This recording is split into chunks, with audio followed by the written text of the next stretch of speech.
Hello, everyone. Welcome to a2b Gaming Perspectives, where we talk about how video games change our lives. I'm 2Dens with the YouTube channel 2Dens, and next we have Damian with Beyond Brainwaves. Hi. And we also have Daisy with Amdrag. How's it going? And today we're going to be talking about Pokemon. So Damian is going to start us off. Yeah. So for the structure of this episode of the podcast, we're going to talk about our relationship and of the Pokemon series, how it shaped us. First of all, we're going to talk about how we were introduced to it. Then in round two, we're going to explore and explain our favorite gen and our favorite games in the series. And then the third round, we're just going to talk more about how our interest and our investment in the Pokemon series evolved, where it's at, and maybe some other thoughts about that. Yeah.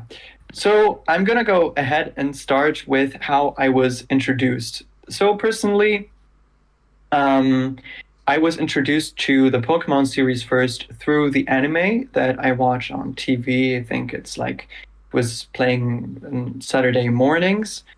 And yeah, I think just the concept of Pokemon is something very immersive to have pets. I just know for me that I always loved animals and pets, but I could never have any. And so, having kind of like a best friend that is not necessarily, a human was always very appealing to me. And I think the designs and how the relationship between the characters, specifically Ash and his Pokemon, was portrayed and how that evolved and all of that. I think this is something that basically is a big factor in the formula of why Pokemon became one of the most important, one of the biggest franchises in gaming and maybe in general. But at the time, I didn't really have any access to any Pokemon games, so I was just watching the anime. And so on the school bus, when I started going to school when I was like 6 years old, I had a friend who was 3 years older than me, and he had Pokemon Leaf Green on the Game Boy Advance. And I remember he had a Blastoise, and at that time, this friend of mine, he was kind of like an older brother to me. And I remember, in the morning when I was still groggy, and up until that point, I wasn't used to waking up so early for the school bus because it was the first time. But it was something that always started the day off in a nice way for me, to just hang out with this friend of mine in the school bus and to watch him play Pokemon Leaf Green. And I remember also other kids having other Pokemon games. So then when they joined the school bus, maybe some of them got some of the other Gen 3 games, like I think Sapphire or Emerald. And then I watched them play also. Sometimes I took my turns, but I was more passively watching them play at that time. And once I was just walking with my dad in the store where he would buy me Yu-Gi-Oh cards, and my dad would almost buy like little things like Yu-Gi-Oh cards or stuff like that for me when I did well at school. And at that point, I saw that there was Pokemon Leaf Green in the original cardboard box, because I think it was probably the last generation of console games that really had cardboard boxes, if I remember.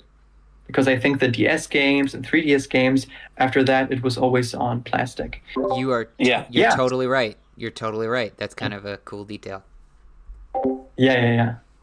Which I think makes it seem even older, kind of, because cardboard boxes are more difficult to conserve and to collect, right? Especially for the really old Game Boy. It's, for me, collecting Game Boy games in the box is probably the most difficult thing. But because I imagine also most people just threw away the box. I never did that. But yeah, so I bought it, and it was awesome. Like I had a blast. I was totally immersed in the series and, looking up to, this friend of mine who was like an older brother. I got the same game as him. And of course, I got a Blastoise. And the funny thing is, at the time, I had the nickname Daz. I think it's because I watched The Incredibles, and I think someone was also named Daz, and my name starts with DA, and I just thought it sounds cool. And so since then, I always named my character in the Pokemon games Daz, and my starter Pokemon as Damian. I don't know why. I think it's like weird as a choice, but it's like a tradition I kept going like forever, and it just stuck with me. And yeah, I also had found like a used like squirrel, like miniature statue, and which was like my favorite starter at the time. And so yeah, I remember I used to take it with me as if it was like a pet, even though it was just a statue. And I would act as if it's like as if I'm Ash and the Squirtle is like my Pikachu, and I would put it on my shoulder, and I would watch Pokemon with it, and it would be on my lap or stuff like that. And yeah, I have a lot of like very vivid memories of it, even though me as a person, I don't have like vivid visual memories. Maybe I can mention it like another time. But yeah, for example, I remember when I first evolved my Wartortle into a Blastoise, I was shopping with my mom and I was like in the changing rooms and like she was, I think, like trying clothes on and whatever. And I was like, Mom, it evolved into a Blastoise. And she really didn't care. But for me, it was like one of the most important moments of my life up until that point. And yeah, but I have something else to tell. Unfortunately, the story took a tragic turn. So when I was about 8, I started playing basketball. And because I was the smallest guy, I was also really bad and I was bullied by most people there. And while we were having breaks, I would play yeah, Pokemon Leaf Green. And for whatever reason, I don't remember the exact details, but some other kid took my cartridge out and then he threw it to the other kids and then they would throw it to each other and I would try to get it back. And then one of them, they threw it at the like basket and it hit the thing behind the basket. I don't know what it's called. And the cartridge broke entirely. Like the code thing, the motherboard, I don't know if it's called like that. But it was completely destroyed. And I think it was like, yeah, honestly, like a horrible memory because I had really built like a very deep relationship with my Blastoise. Yeah, that's And awful. yeah, Yeah, kids can be I don't mean. know. By the way, has anything like that ever happened to you? I was always. I never really like. Well, actually, yes, but not. It's a very different context. So I. It's kind of interesting, Damian. You seem like you've been a collector since you were a kid. You said you never threw away the boxes and that sort of thing. I did not have that forethought, right? But something that I did Mm. do was I kept my Pokemon cards, obviously. All the old bulk, which if you're not familiar with trading card games, bulk is just the regular non-hollow, not really special cards that you have hundreds and hundreds and hundreds of. That stuff I didn't keep, but I did keep all my old hollows. So those were all in a binder for Mm. many years before my wife and I got a lot more into collecting. And Mm. in my first couple years of teaching elementary school, lots of kids love Pokemon. Lots of kids love Pokemon. And this was probably, at this point, by the way, this is like 8 years ago, something like that. 8 years ago. Mm. So for one of my kids, that was, had a kind of a challenging. I'm gonna say life. His parents were wonderful, but it's just a challenging life because of his disability. Um, I brought in my Pokemon cards to show him, and I thought, okay, we can share this time. You've earned it. You've done a good job this week. And Mhm. he he's very smart. He came into my room, went into my closet when I was not in there, and he stole them. Um, I was able to. Wow. Yeah, he did. This is a he's he was very impulsive. Great kid, but extremely impulsive. And kind of prone to things like that. That was like 100%. I mean, he's responsible for his own actions, right? At this point, the kid's in like he's probably going to graduate high school soon.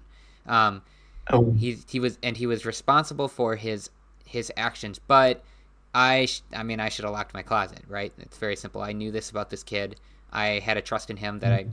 probably shouldn't have had, and he stole them. I did, tell the parents, and they were like, "Yeah, we could have warned you about that." And I did get a number of them back, but not all of them. So in a way Hmm. that's because those are gone forever. So in a way that it's tragic. It's all right. It's kind of a dumb mistake on my right, and it's obviously a very different context from what happened to you, because yours is very much Mhm. like a bullying situation. I'm kind of Mhm. curious, like what did the kids do after it broke? Like how did they react? Do you remember? I don't remember that well, but I think they didn't really care. They were like, whatever. Yeah, yeah, Yeah, Yeah. it's easier to act like, oh, it's not a big deal. Why are Yeah. you Yeah. freaking or whatever, rather than like, oh, I've made a mistake. I've done something wrong. That's not a common quality, especially in younger people. I Yeah. mean, so I definitely had like more bullying oriented stuff. Um, there was for me, I had my Yu-Gi-Oh cards stolen. And Mhm. again, sort of like you were saying, Two Dens, it was like I shouldn't have brought them to school. We weren't allowed to bring them to school. What was I thinking? But they did get Mhm. stolen from me, and I remember crying to my dad about it, and him like raising hell and getting them back for me. So in my Mhm. instance, I was okay. But yeah, that's hard. I've always been a fairly trusting person, which made me pretty like a good target for bullies and whatnot when I was in Mhm. school. So I feel you, but that's a bad feeling because yeah. I think that there's sort of a common for like when video games were slightly less in the zeitgeist.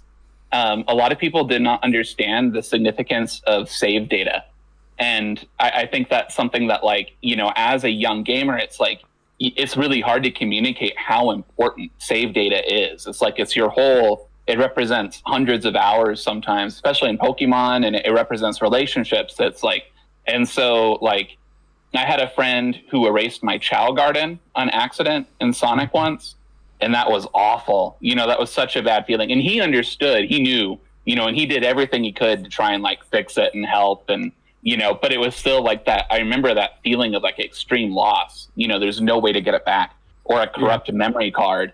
And so it's like, even though you could have told your parents what happened and to the rest of the world, maybe getting you a new copy of this game would solve it and everything's good now, but like it's not. It's like you really lost something, and that's something it's ethereal and specific to video games that now it's less of a big deal. We have cloud saves and all that, but at the time, my heart broke for you hearing that story. That was sad. Yeah. Yeah, it was really sad, and it keeps continuing, like my story with Pokemon Leaf Green. So then I didn't have the game anymore, and then I kept playing other Pokemon games and other games in general. And I remember I wanted like another friend of mine. He also had Pokemon Leaf Green, and he also had a Blastoise on it. And I remember I wanted to transfer some Pokemon from his save data onto my newer like DS Pokemon game. I don't remember which one it was. Probably some Gen 4 game. And I don't remember how or why, but I lost his cartridge. Oh no. So then it was like this time I was a perpetrator, not on purpose. But again, it was like a very, you know, painful experience again with Pokemon Leaf Green, with someone losing forever their Blastoise. and that they had really built a deep relationship with. And, I really felt so bad. And when I told it to my friend, I remember he was heartbroken. And, it was like telling him, that someone in his family died or something. Mm-hmm. And yeah, so then again, I didn't have, a really good relationship with, Leaf Green. But years later, I think this was like when I was like 18 or 19. This was when I had already moved out and moved to a different country, because I grew up in Greece and then I moved to Germany. And I came back for the summer vacation, and I met again with this friend of mine, the original friend who introduced me to Pokemon Leaf Green. And he still had that original cartridge, the first Pokemon game that I was introduced to. And he actually had borrowed that from his older stepbrother. It wasn't even his own cartridge. And we talked. He wasn't really that much into video games, especially into older video games. He was more like into like League of Legends and stuff like that. And so I was still into collecting at that point. And I remember he also had a GameCube, and I asked him, if he could sell me any of his games and the GameCube. And he ended up selling me his GameCube. And he gave me as a gift, as a present, this original Leaf Green that he had. And there was still the original first Blastoise on there. And I still have this cartridge. I haven't played it in a long time.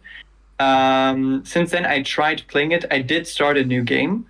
And I tried playing it on the GameCube with this, GBA adapter. But unfortunately, it doesn't work that well, I think, because the laser doesn't read the disc well. So it was very often a hassle for me to start it.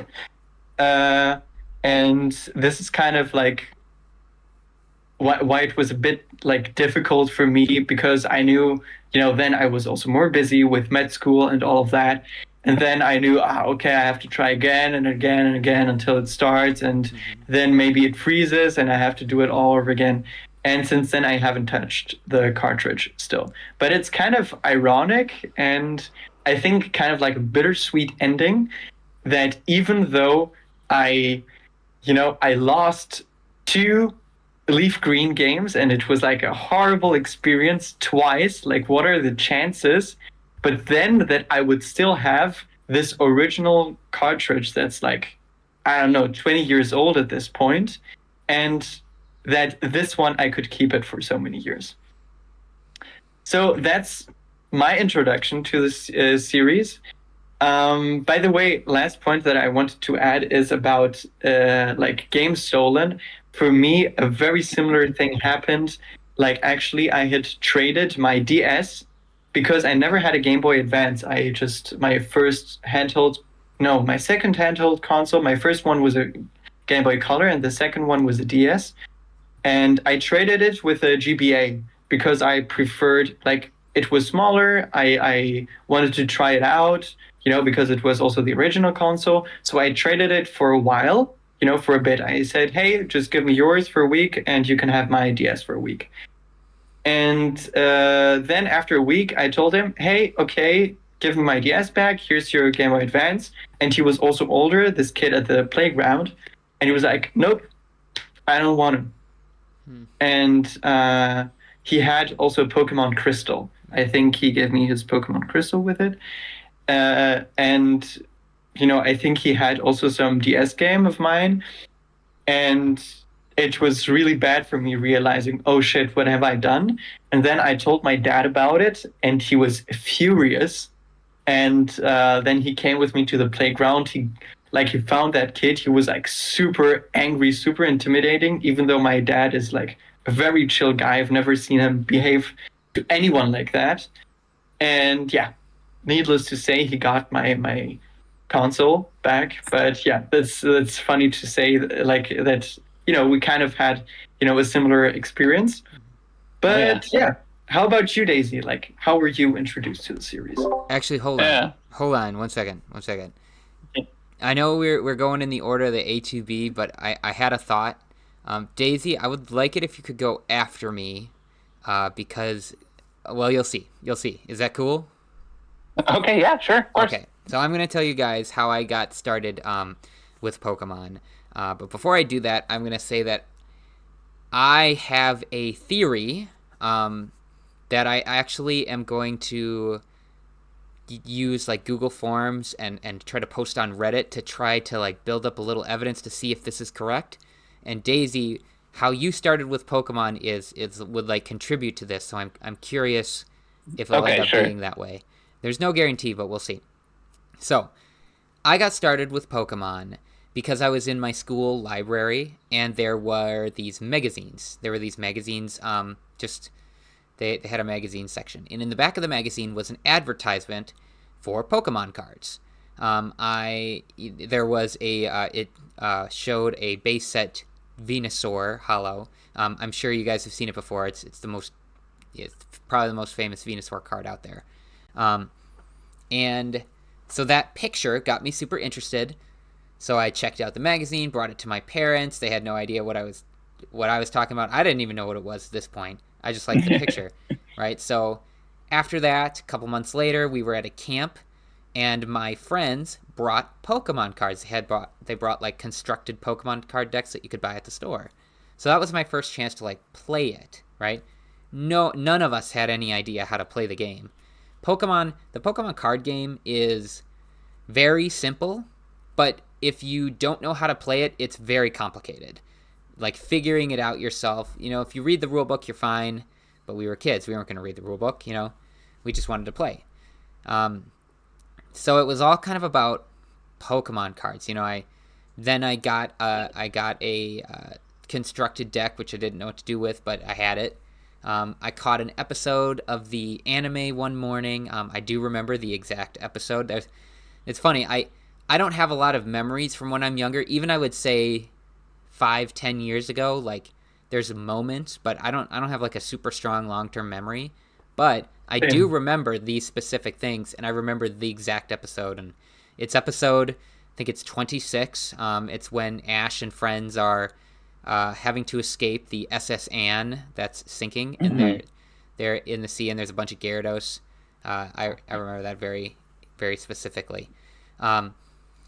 So I watched that episode. I'm very interested in Pokemon. And then at the next like holiday season, my parents surprised me with a Game Boy Color and Pokemon Blue. And so that's kind of how it got started. And from that point forward, Pokemon was like always a part of my life. I had the little figure toys. I obviously had the cards. I didn't get every single Pokemon game because my parents couldn't afford such a thing. But I got, I had blue and then yellow. Didn't have gold or silver, but it did have crystal. Had ruby, but not like sapphire and emerald. Emerald is a game I have never played. One thing I do plan to play at some point, because I know that emerald is ruby and sapphire, but much better. I had diamond, and then I had platinum. And then when I was in college, Black and White came out, or shortly before I started college, and I fell off it at that point, so I missed Gen 5. But then I played Gen 6 because they were all about, oh man, the return of Pokemon. It's going 3D. Look at all these Gen 1 starters that you get with this game. It was very intentional from Game Freak and the Pokemon company to try to get the people who grew up with Pokemon to come back, and so on and so forth with the generations. So it was just a huge part of my life other than for just Gen 5. I would still say Pokemon was kind of present all the time. For me, it was just I didn't play the games, and I wasn't quite as engaged with it as normal. When I was in late high school, I struggled socially when I was a kid, and Pokemon was something I could come home to and kind of really enjoy. So, between my junior and senior year of high school, I watched every episode of Pokemon, all the way through. At that point, I think it was all the way through Diamond and Pearl. Like, whatever arcs those were. And then I I used to write Pokemon fan fiction. Specifically, I wrote a mystery story about it involved Lucario and Mewtwo and an evil organization and that sort of thing. It was based around the Pokemon Ranger games, actually, because I really like those games. I really like those games, and I wish I could play them again. I do not think they'll ever come back because of how they were played, because they used the stylus. There's just nothing. There's just nothing. I don't think even using like a Switch Joy-Con, like a Wii nunchuck, I don't think it would work. So they were just very unique games. But yeah, Pokemon has just been a huge part of my life for a very long time. It's been a source of comfort in, basically all challenging times I've ever had. It's been a way for me and my wife to bond. My son already loves it. He doesn't even know that it's Pokemon, but he knows what Squirtle is. He knows, he's got tons of Pokemon, like children's books, and he knows all those Pokemon. He can look at them. He's 2 years old. He can look at them and tell me, oh, that's a Ribombee, which is a really obscure Pokemon from Gen 7. Or that's a Beware, another Pokemon from Gen 7. He's got all of these. I don't even know those Pokemon. Right. It's not just Squirtle and Pikachu and Eevee. He knows all these other random Pokemon, and it's just really cool because it's probably going to be a big part of his life. It's continuing to be a big part of my life. My wife's life too. We just love it. It's kind of, in my opinion, Pokemon is the second. I'm going to call it the second because the second Disney, because Disney obviously is still massive, still a household. There's tons of franchises within Disney, and the whole Disney corporation, the whole Disney kind of sphere is still like a very common thing. It's generational for sure. And I think Pokemon is the second Disney. I think it if it's not on the level of Disney already, which it could be if you look at like franchise income over time or profit, but I think over time it will absolutely be the second Disney. Cool. Oh yeah, that makes a lot of sense. I was talking with some friends recently. So I just finished watching Arcane with my kids, who are way older than your kids. Don't worry, it was mostly appropriate. But we just finished watching Arcane, and I had this thought where it was like, I was watching how League of Legends has grown. I don't play League. I'm not interested in League, but I loved Arcane. I thought it was a brilliant show. And, now they have all these other games where I've played other like League of Legends universe games, and you can really see it's like this franchise is really growing in a way that like surprised me. And what it made me think of is like, will we ever see something explode the way that Pokemon did when I was a kid? Because it gave that vibe where it's not there, obviously, but it was that same feeling where it's like a video game franchise that becomes like a permanent part of the cultural zeitgeist, And I think League kind of has that in some places, largely because it's just having a really great Netflix show. But Pokemon has just been, it's everywhere. It's like completely unavoidable. Yeah. And that's kind of cool how, I don't know, especially when you're talking about like your kids, right. It's like you're introducing, your child to Pokemon like it's like you're introducing them to farm animals. Right. Right. Exactly. It's like you're going to be seeing these. And yeah. I'm going to talk about League real quick. I've never played League. Also watched Arcane. It's one of the best animated shows I've ever seen. That's undoubtable. I mean, my favorite animated show of all time is Avatar: The Last Airbender. It's probably not on that level, but it is up there. Hell yeah. It is up there. It's a really good show. That's funny because it seems like I'm the only one of us who's played League of Legends, but I haven't watched Arcane. Yeah, that makes you the degenerate of the group. I think you would like Arcane. I think you should watch it. I mean, it's very good. It'd be hard not to. It's a very good show. It is very good. Yeah. It's a long story, but I really have an aversion towards League of Legends. But maybe that's I think you told story us. for a different time. I think you told us because of how it kind of took over your life. But Yeah. I mean, if Arcane's gonna suck you back in, then don't watch it. But I do highly recommend it. It is very good. It is intense at Maybe times. Oh yeah, It's definitely. very I was intense. thinking maybe as a show theme, we could do toxic video game franchises, and you can tell us all about your nasty relationship. Yeah. It's funny too, two dens that you mentioned Avatar, because my kids are, I mean, they're 13 and 15, and we are now currently watching Avatar: The Last Airbender. So like we finished Arcane, and then now we're watching Avatar: The Last Airbender. So it's kind of funny how I have a deep appreciation for animation and television, and like there's no such thing as kids TV to me. I really enjoy all of it, and I go out of my way to watch everything that Totally agree. just looks good. Yeah, and so I feel proud that like with my kids we've done a very similar thing where we've watched so much anime together. We watched Hunter x Hunter was one where we kind of grew into with the characters because of how that show evolves. And so now we can watch all of Arcane together, and now we're going back and watching Avatar: The Last Airbender, and it's still just as like powerful and significant in experience. And we talk about it a lot. And Pokemon, was so special for that because so my introduction was, so I'm a '90s kid, and so it was all the Pokemania stuff, just kind of like, came crashing down upon us, all at once. And I remember Poliwhirl being the first Pokemon that I was really drawn to, like, because they were really trying hard to make him like the mascot early on. It's an easy thing to forget now, but he was really like on a lot of the merchandise. But yeah, there was something like really, the way that you said Disney, there was something really like very magical about it. And I remember like, it's hard for me to tell you exactly which came first. A friend of mine had Pokemon Blue, and I was blown away. I saw the anime early in the mornings before school, blown away, and then when the merchandise started to hit, it was like there was nothing that I wanted more. It was like the little beanbag guys that they came out with first. And then you mentioned the little figures. I have a huge collection of those that is still around. My daughter has inherited them now, and they all live in her room. But the tiny little guys, I had probably like 20 Pikachus. I do have them. I do think they are somewhere. Maybe I'll try to find them. But yes, I have a bunch of those too.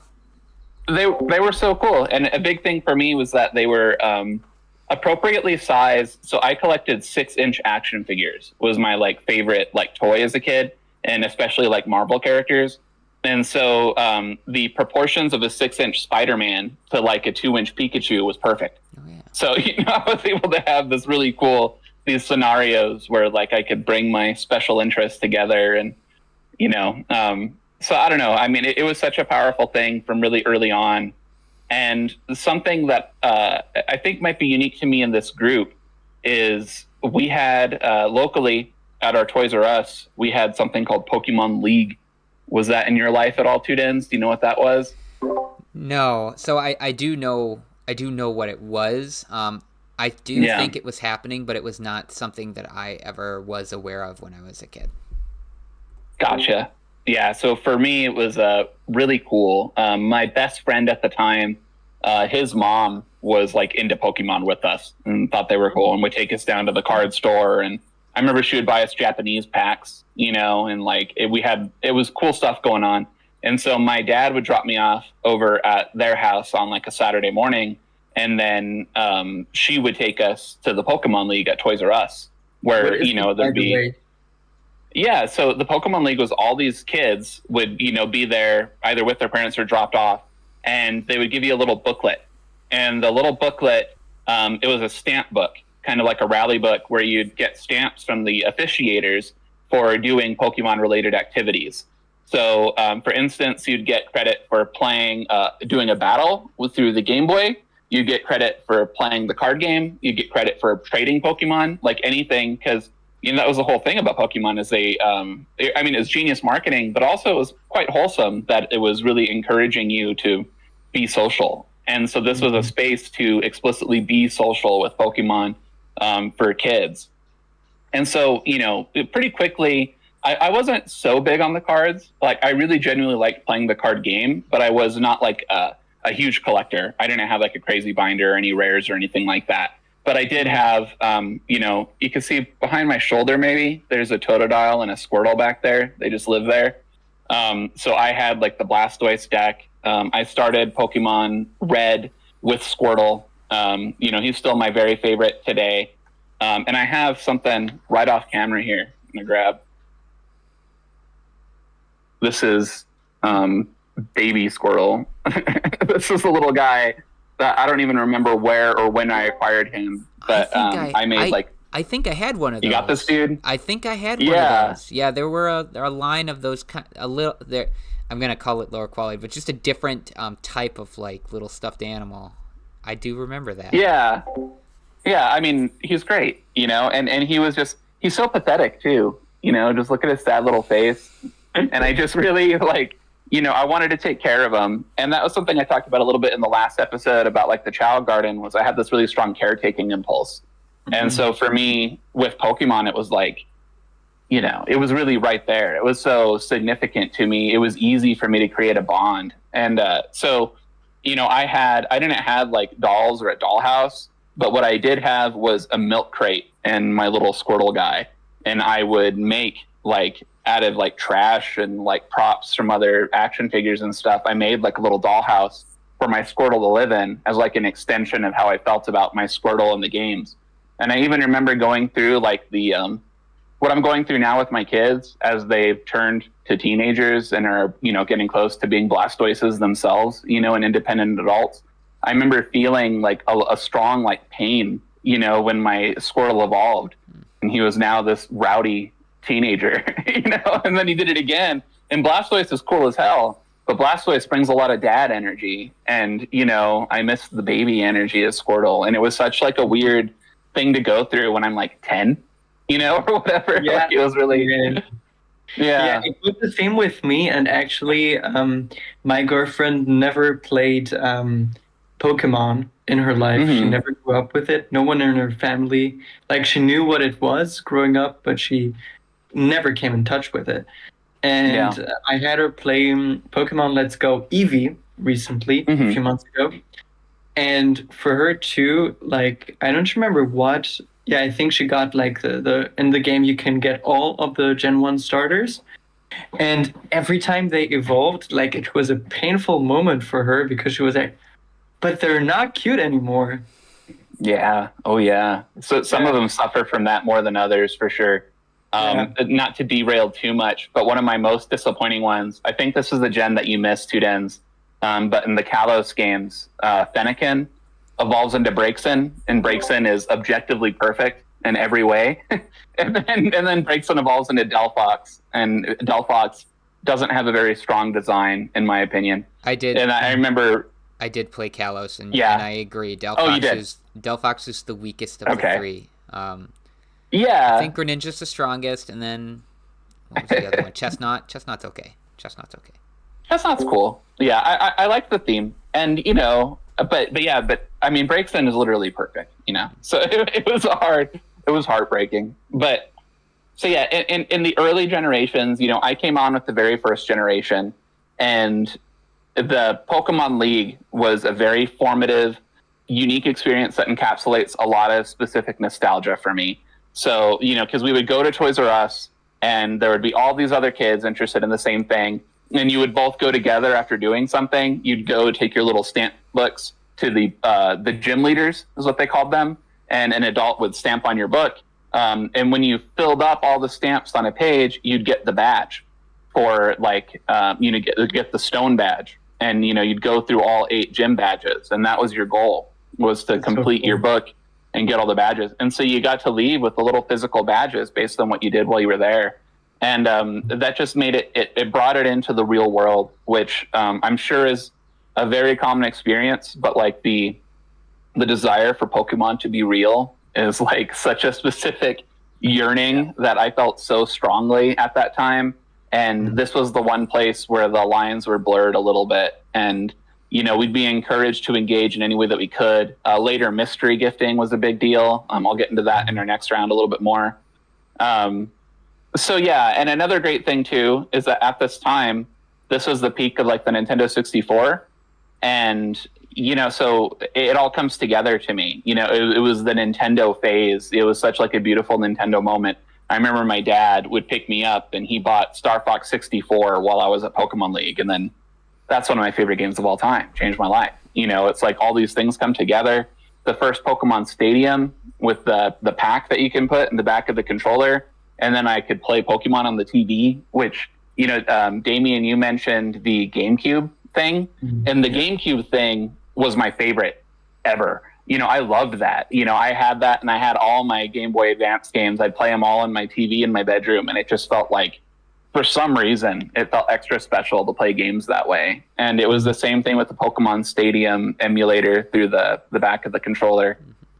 So, that's really the introduction. The Disney thing makes a lot of sense to me because it's like the first time that you see a really powerful Disney movie, and it's like it becomes a part of your life because it's just in the zeitgeist like that. Lion King was my favorite movie until it was like Fight Club or something edgy and teenaged. And it was the same thing with Pokemon, where it was like, oh, there's nothing I care about more. There's nothing I want to play more. There's nothing I want to collect more. It's like, I get a new toy, it's going to be a little Pokemon guys. It's like the Pokemon movie, what a moment, And another great thing about Pokemon League was that they had promo cards that they would give away. And so if you filled up your book to a certain point, you would get like special cards that nobody else could have, just like they do for like Magic the Gathering nowadays. I'm sure Pokemon still does something like that too. But it was really, it was cool. And it just reminds me of the time when the world just was a little more kid friendly. We're in a space right now where, well, my kids were so young, Toys R Us went away forever. It's a terrible tiny section in Macy's now, and it used to be this huge store that we would go and, hang out at and just have so much joy exploring. Like every single week I take my kids to Toys R Us because I'm just a big kid and I wanted to look at action figures too. And, it's like, it's the McDonald's place vibe where those are going away now. And McDonald's used to look cool and now it looks super lame and like corporate. And it's like just the de-kidification of things makes me so sad. Saturday morning cartoons, all of that vibe. It's like, Pokemon League, that those specific few years bring this really specific nostalgia to me that just makes everything feel like warm and safe and predictable. And so I've stuck with it my whole life. I've never been like a mega fan. I'm not like super in the cards, but I've played every game. I've sharing it with my kids, the way that you were saying, Tudens, about your son recognizing these kind of obscure Pokemon. We had this book that came out around the time that the Sun and Moon games came out, and it was like the complete Pokemon encyclopedia. It had every Pokemon in there and all of their abilities and little descriptions. And I got that from my daughter when she was very young, and she was just glued to it at all times. That book went with her everywhere that we went, and she was always reading it. And then she was this encyclopedia, and she still is that for like her other special interest. Right now it's Guilty Gear. But like when it was, oh yeah, we're big on Guilty Gear. Fighting games will be a great episode. Awesome, but, yeah. But with the Pokemon, it was just like, you could ask her anything and she would know it. And she knew everybody's name, and she was just so completely involved and so focused on it that like, it was a space that like, I'm so grateful that I've remained connected to like my inner child this whole time. Because for us growing up, and Pokemon was this big window into that, was that like, I still love this. My parents didn't get it. They didn't want to watch the cartoon with me. They didn't. I remember, funny story, my grandma took me to go see, it was the Pokemon movie with Entei and the Unknown in it. Secret of the Unknown. Yeah. I quite loved it. That's right, yep. And we finished that, and I was like, so what did you think? And she was like, oh, I thought it was really good. I liked it. But I have a question. And I was like, well, what is your question, Grandma? And she said, who was Pokemon? And it was always like, thank God for you trying, and then I was able to info dump, and she was genuinely very interested and very nice to me about it. But I'm so grateful that my kids don't have to explain to me who Pokemon is. Like I know who Pokemon is. Like we really we can connect on all of it. We can still watch all the kids shows. We can still bond over that stuff, and watching the Pokemon anime with them. They're not really, I'm sure we'll talk about this, but they haven't been watching since the big change up where Ash is no longer the main character and all that. But I was up to date with the Pokemon anime, not because I felt like I needed to go out of my way and keep up, but because they were watching it. and it meant that I didn't miss anything, you know? So I don't know. Very special to me. I'm glad that it's what we decided to talk about today. Yeah. And yeah, it's groovy. So you got to tell me, Two Dens, what was your Reddit questionnaire, and did I meet the qualifications? I'm not sure because I didn't quite. I was listening. So my theory is this isn't going to be everyone, right? But most likely, most people who are, our age who found Pokemon in the late 90s did so because of the cards. My guess is that probably the first exposure to most people for Pokemon was related to the cards. And there are a couple of reasons for this. It's possible you could catch the episode of an anime and just look at it, never have seen Pokemon before, and be, oh, that's kind of interesting, and like get interested from there. I know that's how Wolf Glick, who is one of the best competitive Pokemon players in the world, that is actually how he got into Pokemon. He's a little bit younger than us.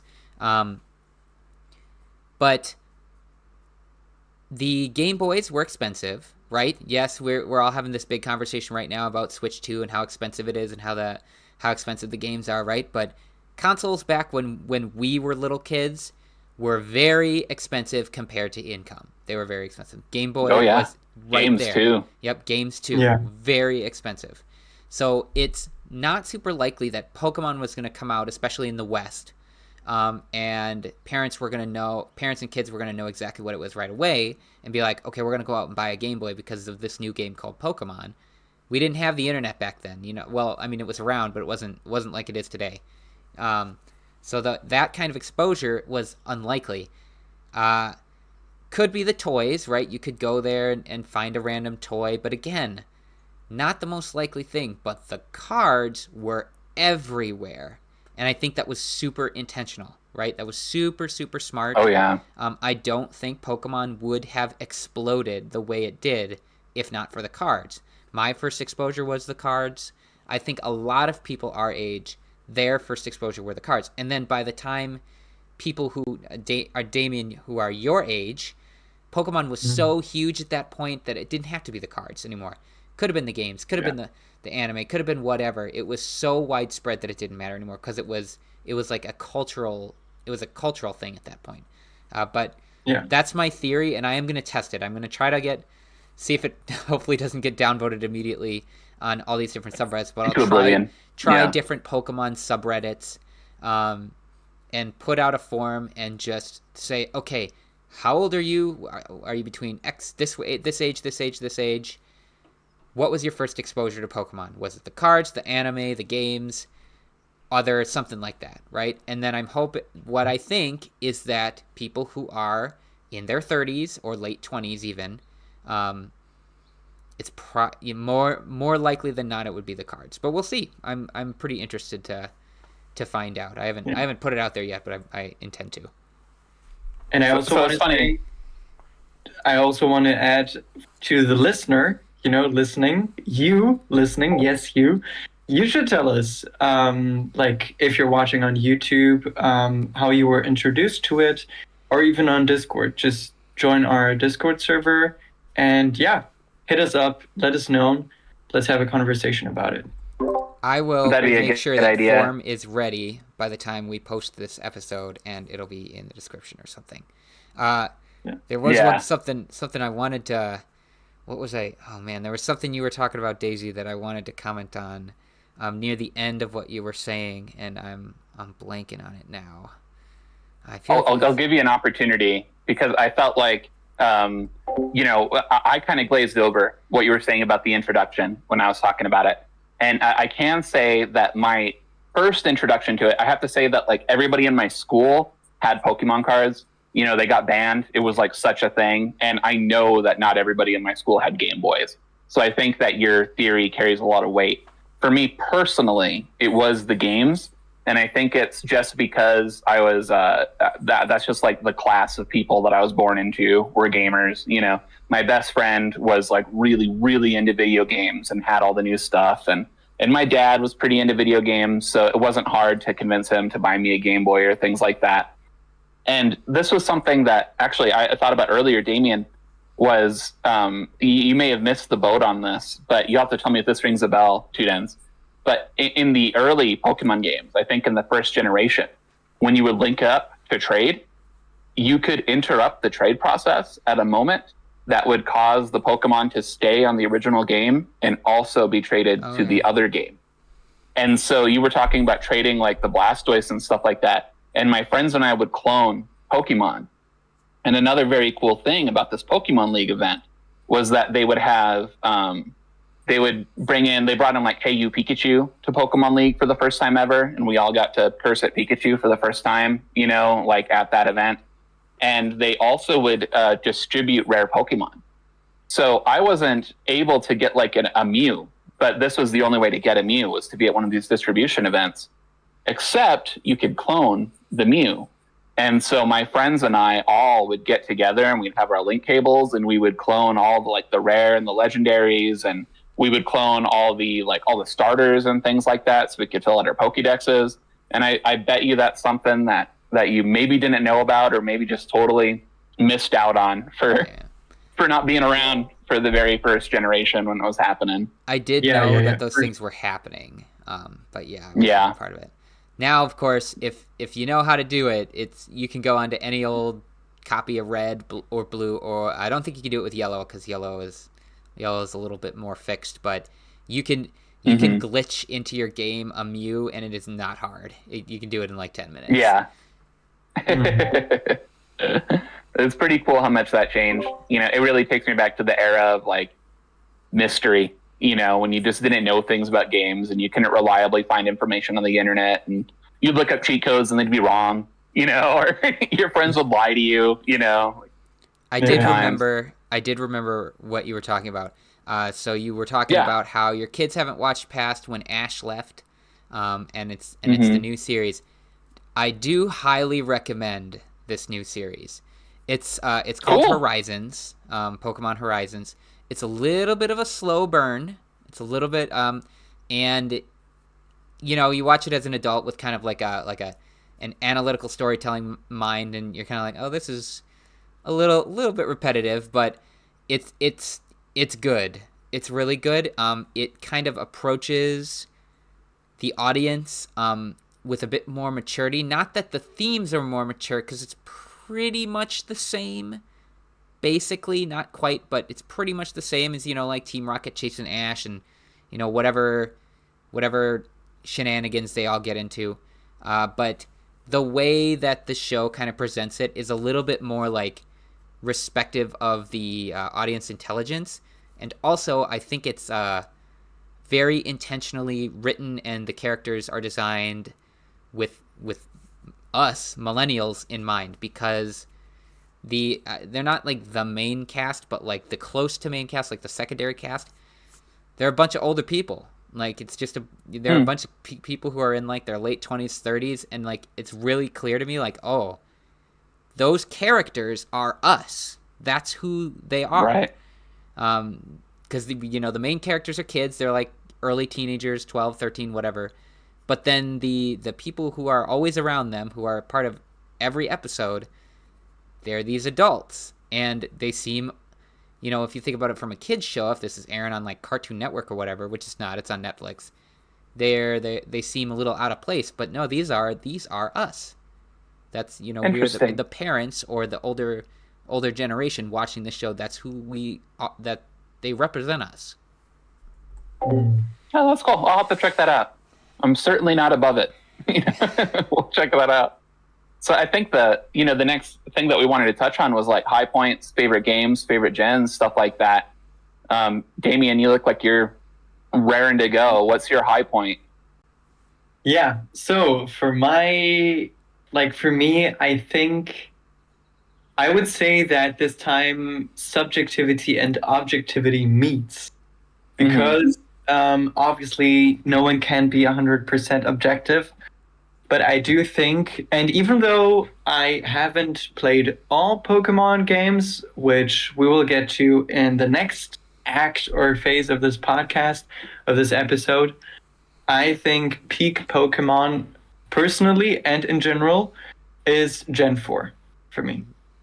I do think there's definitely a huge nostalgia factor in it because it was the games, actually when I was growing up, when I was like around 6 or something, Gen 3, were the main games. Actually, I was born in the late 90s.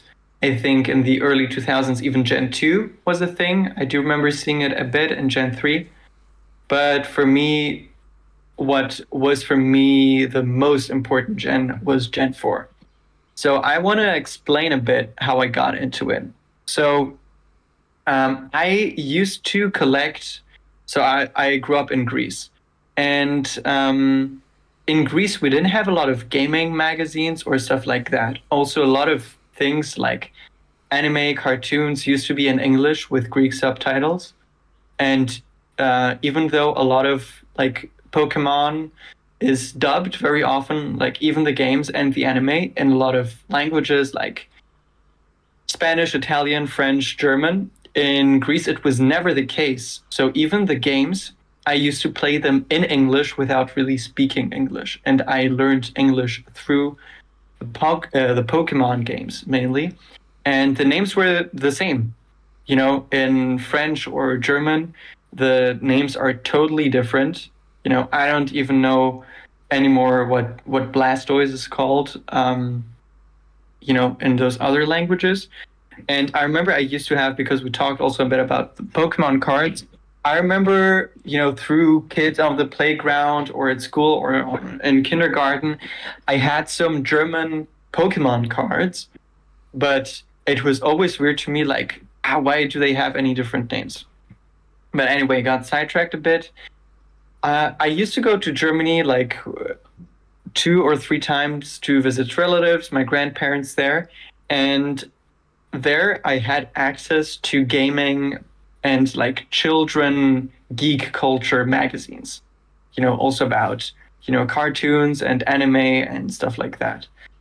And I got a magazine where it said that, where it kind of leaked information of the Gen 4 games, the first Gen 4 games like Diamond and Pearl, before it even came out. And at that point, we only knew the Japanese names, but none of the Western names of it. And I remember I saw the starters, and I took it back to Greece, and then I showed it to all my friends, to the kids on the school bus, and to the friends in my neighborhood, and we would like theorize. What is your favorite out of the 3 starters? Which one would you choose, and stuff like that. And this was for me the first time in my life that I was really building hype for the release of a video game, which I think then through the internet and all of that, it would become much more common. But up until that point, as a kid, you would learn about a game when it comes out. If you didn't buy a magazine or something, how would you know that a game would come out before it came out? And I knew that it would be called Diamond and Pearl, due to the translation and all of that. And it was super interesting. And, the designs were different, And this is something so important about the Pokemon series, that every gen has different vibes. You can see a Pokemon and you can identify which gen it's from. And, it was something super appealing to me. It felt super modern, in comparison to Gen 1. And so after a very long time, the games finally came out, and I never wanted so much a video game up until that point in my life. And I told my parents about it, and I think around Christmas they bought it. And I knew they had bought it even before Christmas, but they put it somewhere where I couldn't access it in the house. And so I just knew that the game was there, but I couldn't do anything with it. And it was like torture for me.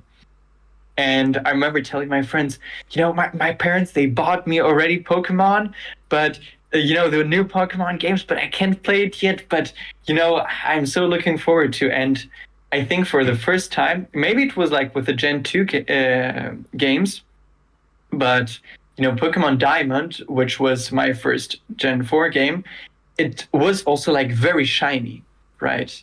Like it was just beautiful to look at, the box itself. And so then I played it, and it was like an amazing experience. Before that, actually, I wanted to play Turtwig, as I wanted to pick Turtwig as a starter. But just before it got released, I found out about even like the final evolutions, the third stage evolutions. And Infernape was so cool to me that last second, even though like for a very long time I was like, yeah, I'm gonna pick Turtle and all of that. But then Turtwig, sorry. But then the last one, what's it called again? The last evolution of Turtle. Torterra, yeah. It was a bit less appealing to me than Infernape, and I knew that throughout most of the game I would play as the third stage evolution. So I went with Infernape, and I wanted to have an Infernape so much that even before the first gym, like I grinded for hours when I got the game. Like, I don't know, maybe even for 8 hours or something. Okay, maybe not as much. But just like before, like in that cave before the first gym, the rock gym, to get the third evolution. So I was like level 30, and I was like fighting like level 8 Pokemon. And always the XP would grow by just a little bit and then just a little bit, but I didn't care because I couldn't wait for it. And I don't know, it was like maybe a little like autistic thing. And yeah, like I had a blast with it. Then obviously Pokemon Platinum came out, got that game, and it's again like so much better.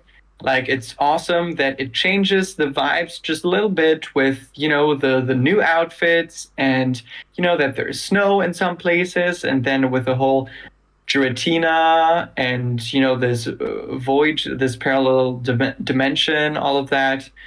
I remember the post game being really awesome in Pokemon Platinum, and I would say that this is my favorite game. That if I were to play a Pokemon game, I think that the start of Pokemon Diamond and Pearl is maybe a bit slower and maybe a bit too slow compared to Platinum. And yeah, for me, this is peak Pokemon. But I think objectively, even though it's my favorite game, I would say objectively, the best Pokemon games for me are the Gen 4 Johto games. Like Heart Gold and Soul Silver. Yeah. Yeah. I had Soul Silver. Like there's so many great things about it. Like even that you can change the music and have it be the original 8-bit. To me, it was mind-blowing. Up until that point, I'd never played the Gen 2, and it was mind-blowing to play in both regions. Which I know it was already in the original Game Boy Color Gen 2 games. But yeah, I remember at that point, I was extremely immersed. I also had it with a Pokewalker, which is, I guess, a bit similar to the Chow thing, right? Mm-hmm. With this. Yeah, and it was so awesome, that I could take my Pokemon with me on a walk, I would take them with me outside. And again, it's this really immersive thing that it makes it feel so real, Donkey Kong Country never felt like it seeps into reality. But with Pokemon, it's really, if you have a lot of fantasy as a child, which I think most children have, it really feels so real, like such a tangible part of your daily life. And yeah, with Pokemon Platinum, I also did Nuzlocke again and all of that. I just have beautiful memories of it. And I would say, I think I probably will never be able to decide on a favorite game. But, Pokemon Platinum for me is definitely a contender for that. Why do I love that specifically? I think, first of all, the aesthetics are really nice. I think the 2D DS aesthetics are, to me, just personally very pleasing. I think this might be just a subjective thing. Even the 3D models in the newer games, I don't know why, it's a bit less interesting to me. And I think the vibes. I have a lot of thoughts on that. We'll talk about it later, but I have a lot of thoughts on that. Yeah. Okay, looking forward to that. But I think, the vibes are so important. And, there's a lot of things. It's like the Pokemon designs, the character designs, the designs of, the cities, of the geography, the music, all of this has to come together. And for me, it just is just something, like something very deep. Like every time I hear the Gen 4 music, and I know people have it with every gen, like also with Gen 3 and whatever. But I know that there are, some other people that really appreciate it.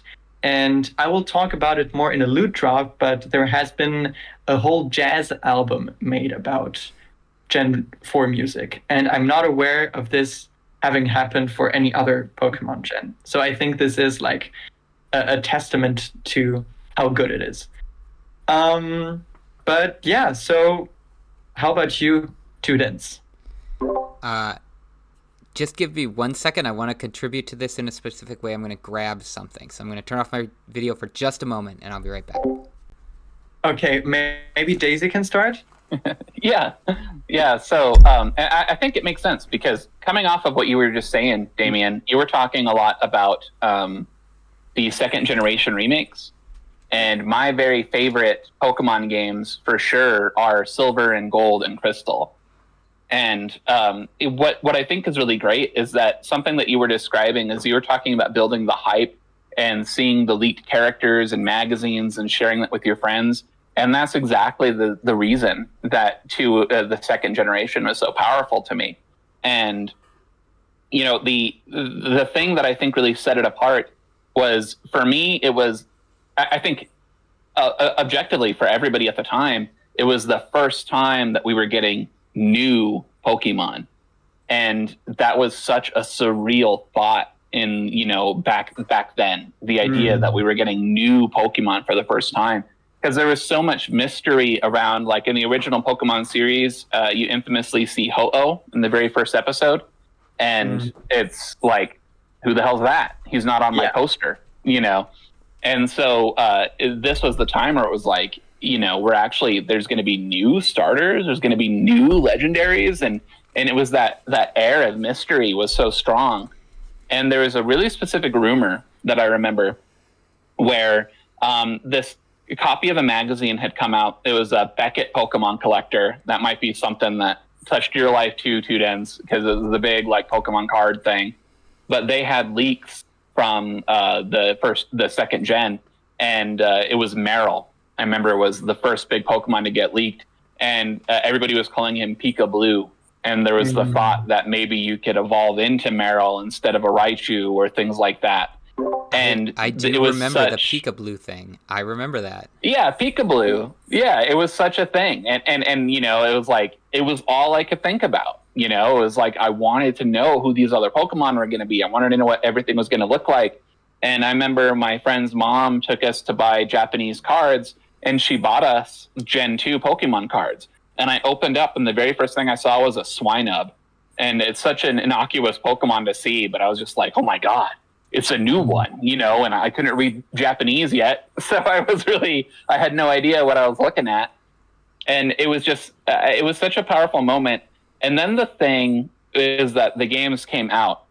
And while every Pokemon game, people joke about it now, about how there's not enough of a jump in between the Pokemon games in terms of like gameplay and stuff. It's always the same thing, whatever. That's a common criticism.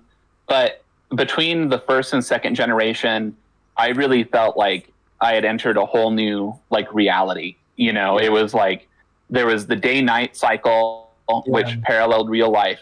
So, and if you played at nighttime, say again. For the evolutions also that it affected. Yes, Umbreon and Espeon, and catching a Hoot was very innocuous. But I remember I got mine, and it was nighttime, and that's one of the first things that you encounter, and you can only encounter him when it's nighttime. And the Pokegear was something that was like, to me, it felt like a huge step forward. The idea that I had a little phone in my game and I could call people that I'd met and like re-challenge them and listen to radio stations. And there was the lottery draw and you can change your music. And it was just like, the games brought so much to me, like as a young person. Like it felt like such a powerful leap forward that I remember the feeling that it was like, you know, Damian, you were talking about how it seeped into real life. And this was like, it did that a little bit more by making the time of day relevant and encouraging you to play the game at different times a day. And the feeling was just like, it was almost unbelievable. And there's that uncanny feeling as a child that is so hard to grasp as an adult, that like, you can't believe how thrilled you are. You can't believe how amazing this experience is. And playing the second gen of Pokemon was that for me, because it was just, you know, I think a moment that you briefly mentioned was that you beat the game, you've done all the gym leaders, you are the Pokemon champion, you beat the Elite Four, and then they say, oh, what if you go surfing in this direction? And you show up on the shores of Kanto.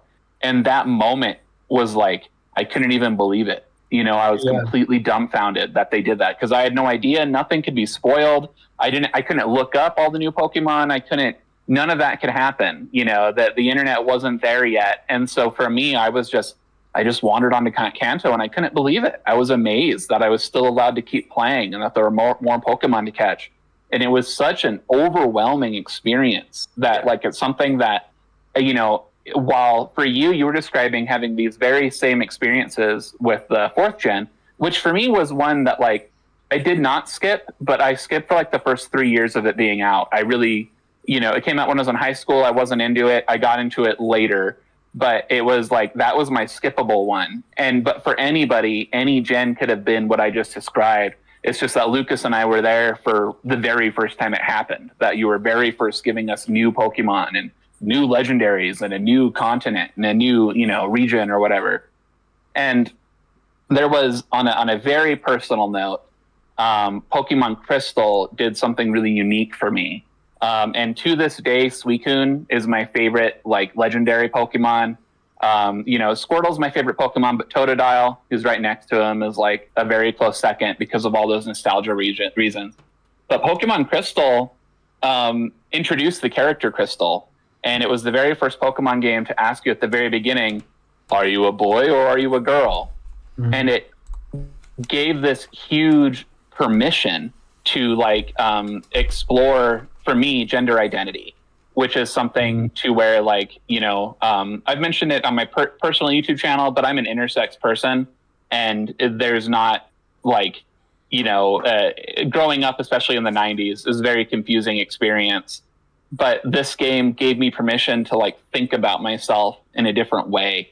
And ever since that moment, you know, Pokemon was tapping into what I felt like was some divine femininity for me about wanting to take care of things and being a caretaker and having like a space to express that, making the dollhouse for my little Squirtle guy. You know, it was like all of that came together. And then they gave me this like super cool looking female character that I could be, you know, and I was like, I was sitting there for hours, you know, I was like, is that okay?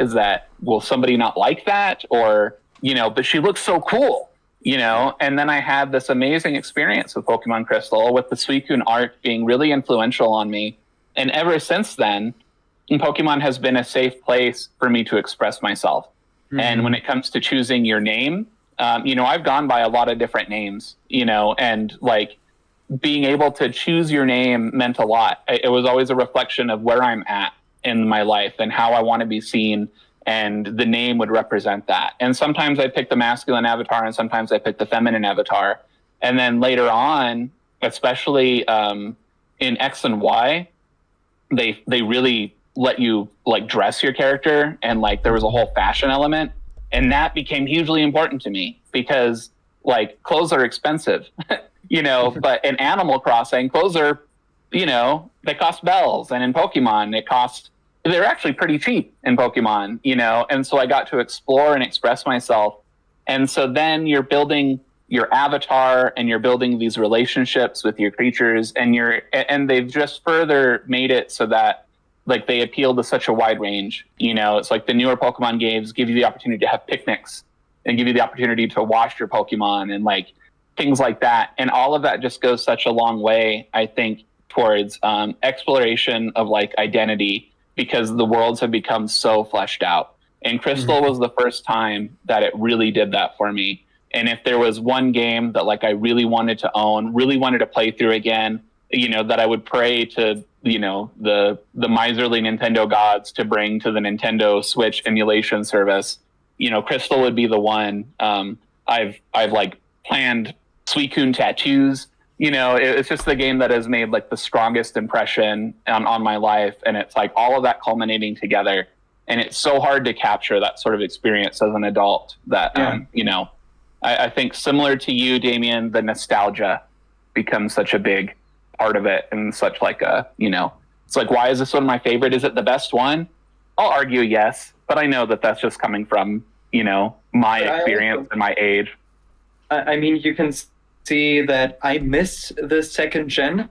Right. Obviously, I was exposed to it, in Gen 4, but before that, I had already played the Gen 3 games, and the Gen 1 through the lens of Gen 3, and I would also say that the concepts introduced in Gen 2 and in the remakes, it's really like the peak Pokemon. It's just so good. I don't think that this has ever been done before, that you have two regions again in one. Yeah, they never did it. Yeah. And something that you mentioned about it being more immersive and spending time with and building a relationship with your Pokemon. I don't remember if this was the case in the Gen 2 games, but in the Gen 4 remakes, your Pokemon also followed you. Which was also a huge thing. Yeah. They followed you in game and then outside of the game with a Pokewalker. I think it started in Heart Gold and Soul Silver. Well, technically it started in Yellow, but that was only Pikachu. Yeah, exactly. Right. It was only Pikachu. Yeah. Yeah, I find it interesting. This is the stuff that I was grabbing. Daisy, your comment on Crystal being so impactful. So, I have all of the manga. Oh, hell yeah. This is the last volume of the... It's really the second arc, but this is the Gold, Silver, Crystal arc. This is the last one. The whole story with the manga kind of culminates here, at least the first two generations. After that, it splits off a little bit, but it does always come back together. That is one thing about the manga that is very unique, that I think people should read this, because it somehow they have taken dozens of characters and decades of like Pokemon lore, for lack of a better term, and every single time the manga reaches the end of the generation, they tie it all back together somehow with the same characters. So you got Crystal there, who you made comment on. She's a really cool... Obviously, the manga characters are unique to the manga. That there are some very strange... I'm pretty sure one of the Sun and Moon characters, like every character has like a gimmick, right? So Gen 4, which you were talking about, Damian. Gen 4, the gimmick is that Diamond and Pearl, who are the male characters. There's the male Diamond is the male playable character, and then Pearl is the rival. They're comedians, right? That's what they are. And so throughout these books, throughout the Diamond, Pearl, and Platinum books, every couple of pages there's like a little comic strip, right? That is happening, like they're performing or something like that. And it fits really well in, and some of them are actually like funny, not just cringy, which is what they're supposed to be, right? So they all have gimmicks, right? And Platinum here, she's like, her whole gimmick is that she's from an extremely wealthy family, so she's like a princess essentially. And then one of them in Sun and Moon, one of them is a pharmacist. Like that's their gimmick. They're a pharmacist, even though they're like 10 years old. It's very it's very silly, it's very weird, but it works. It works somehow. And David, you were saying that Gen 4 you think is like peak Pokemon. I would say, like, in the manga, it's peak Pokemon characters. Personally, I think another gen is peak Pokemon in that regard. But what is it? Well, I'll talk about it in a minute, but it's Gen 3. It's Gen 3. But the way that those kind of like that Gen 2, the Gen 3, and Gen 4 kind of permeated culture in both the games, the anime, and, you know, the manga, which is significantly less known. I do think that kind of range of time in Pokemon was when it just exploded like crazy. And there's a reason for that. And there's a reason for that. Because it was so impactful. Because it was so excellent in whatever in whatever each generation was trying to do. Sorry, Daisy, I'll let you finish. That was a bit of a tangent.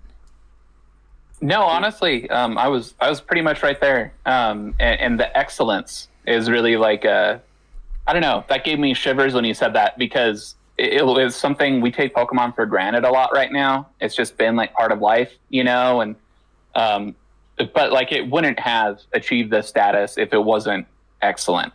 If it wasn't an excellent idea. If it wasn't an excellent export in terms of like the anime, you know. And I think so much like about the genre of monster taming games, you know. I'm personally really involved and into like Digimon and that, but like Pokemon was the place where all this really got started. And there's like, I don't know, it's just, you said excellence, and that really meant a lot, you know. Even when I think about the designs, when I think about the, you know, the game design, it's just, it did so much of this great. And I will say that in the more recent years, I still really liked the modern Pokemon games anyway. I even like, you know, I really loved the controversial newest ones, but the excellence is kind of like, it's harder to see. Like, Damian, you were talking about how on the Game Boy or the DS games, it was like the DS still had permission to where it's like it could render 3D, but it could also render like really good 2D. And then the Pokemon games are hitting this perfect like visual language where like, you know, we still have the sprites, but like they have this little like subtle 3D effect for the environments that really made them feel more immersive. It was like, and then now the new games, when we're talking about how, you know, we've switched to full 3D models, the style is still there. I think something that has never gone away is the character design is perfect. Like they, you know, Pokemon has some of the greatest character designers in the world working on it. And all the gym leaders, all the masters, all the Elite Four, they all look great consistently. I think that Pokemon always look good. I've never been one of the whiny people who's like, oh, new Pokemon suck. It's like, no, I mean, if you're going to give me a key ring Pokemon, I think that's the best looking key ring Pokemon you could give me. You know, like I really do. I'm a big defender of those. But the games themselves, now they're being held to a standard where it's just like, you know, if you put Scarlet and Violet next to Mario Odyssey, I mean, they look terrible. You know, if you look at the quality control of like, you know, what does the environment look like? What are the glitches like? What is the, you know, it's everything is bad. And they really are. And that sucks because I think the games are actually really good. I think that the design is really strong. I think, you know, the language is great. And I think that the gameplay additions are brilliant. I love the Pokemon Legends game. Like, I think they've really done such a great job with that. But it is a shame that, like, when I think of Nintendo and I think of Pokemon especially, I think of excellence. I think of it being the very best in its field. And right now I think there's a dearth of competition for, like, in the popular mainstream. You know, most monster tamer games tend to be on the indier side of things, or it's just Digimon, which is really its own beast, you know. But, you know, I think that that's a shame that maybe the newest Pokemon games don't have the bar isn't in the same place where, because we were still handheld, we could play with visual fidelity and like it would feel like an improvement even if it wasn't pushing the boundaries of what the console can do. But now with the Switch and with the new Legends ZA game, you know, it looks terrible, you know, on this next gen thing. It's going to be great. It's going to be fun. But, you know, I wish the quality was there. So, I just want to add to what you said that, you know, as you also talked about excellence. I think that really up until the DS games, they were really pushing the limits. They were really like Pokemon, like RPG. I guess is it a JRPG? Not a classic one, but maybe. It's But they Yeah. were perfections of their genre. And since then, we can talk about it a bit later with how it evolved in our eyes and our relationship with the Pokemon series and the newer games. But I really think, like, for me, it feels like, they really, at the time, they really did, they pulled out all the stops for every game. Back then, even for the remakes, it was Game Freak that really did everything for the Gen 2 remakes. But for the Gen 4 remakes, on the Switch, it's like not even Game Freak. It's some other company that they employed to do it.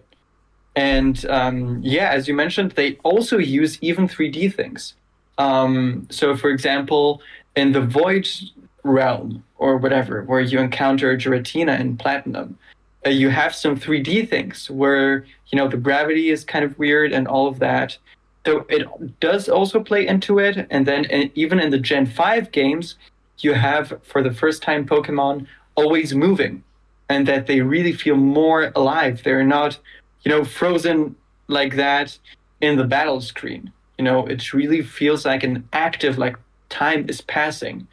And yeah, it was just amazing achievements. I would say even the first Pokemon games and the concept of it, and maybe we can talk a bit more about it later, about, you talked about the boom of, card games, anime, games, video games, all of that, and how it inspired also Digimon.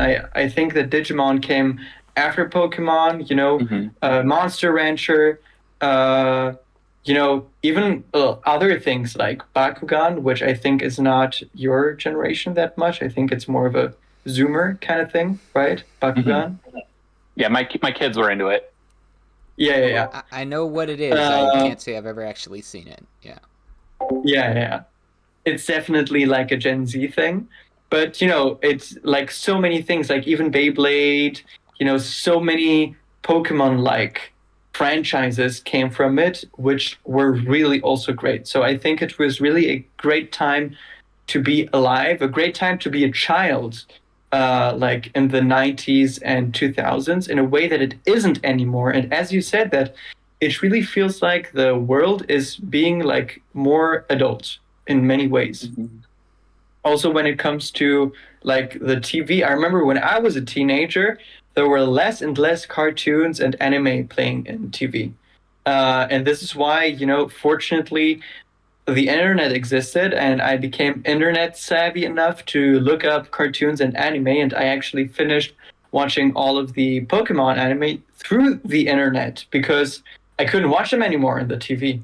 And I think it's sad because it also like a different feeling to watch like one Pokemon episode and then one Naruto or Dragon Ball episode and then Avatar: The Last Airbender. I think it's definitely a different thing than just binging a whole series and watching 10 episodes of something. It makes each episode feel more special and lets you time to really think about it, also up until the next day to think, what will happen in the next episode? When you're binging things, you don't need to think about it. And yeah, that you could interact with so many things. And I think to me, because you said, will something like that happen again? I don't think so. I don't think there will be another way again for franchises like Yu-Gi-Oh, like Pokemon, to really seep that much into the daily life of children and like overload the fantasies of children so much. So what is going on here? Hold on. We can't hear it. Yeah. So I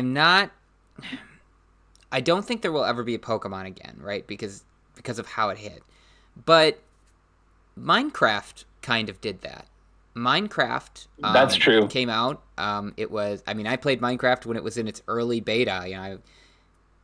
I work with kids who have been playing Minecraft their whole life, and they're like, Mr. Jordan, have you ever played Minecraft before?" And I'm like, I played that before you were born, right? You know, Yeah. it's been I was around there when for the old so magic long. was written. It's been around so long, and it is very much like deeply seated into just culture in general. Obviously, we just had this Minecraft movie, which I have not seen. I've heard it's interesting, right? But already there's one of the songs in it is just, it's meme central. Like every kid at school is singing it, you know, and I still every year kids come in with Minecraft backpacks and Minecraft folders and Minecraft keychains and all, and Minecraft has now been around for more than 10 years. I don't know the exact year that it came out, but more than maybe even close to 15 years.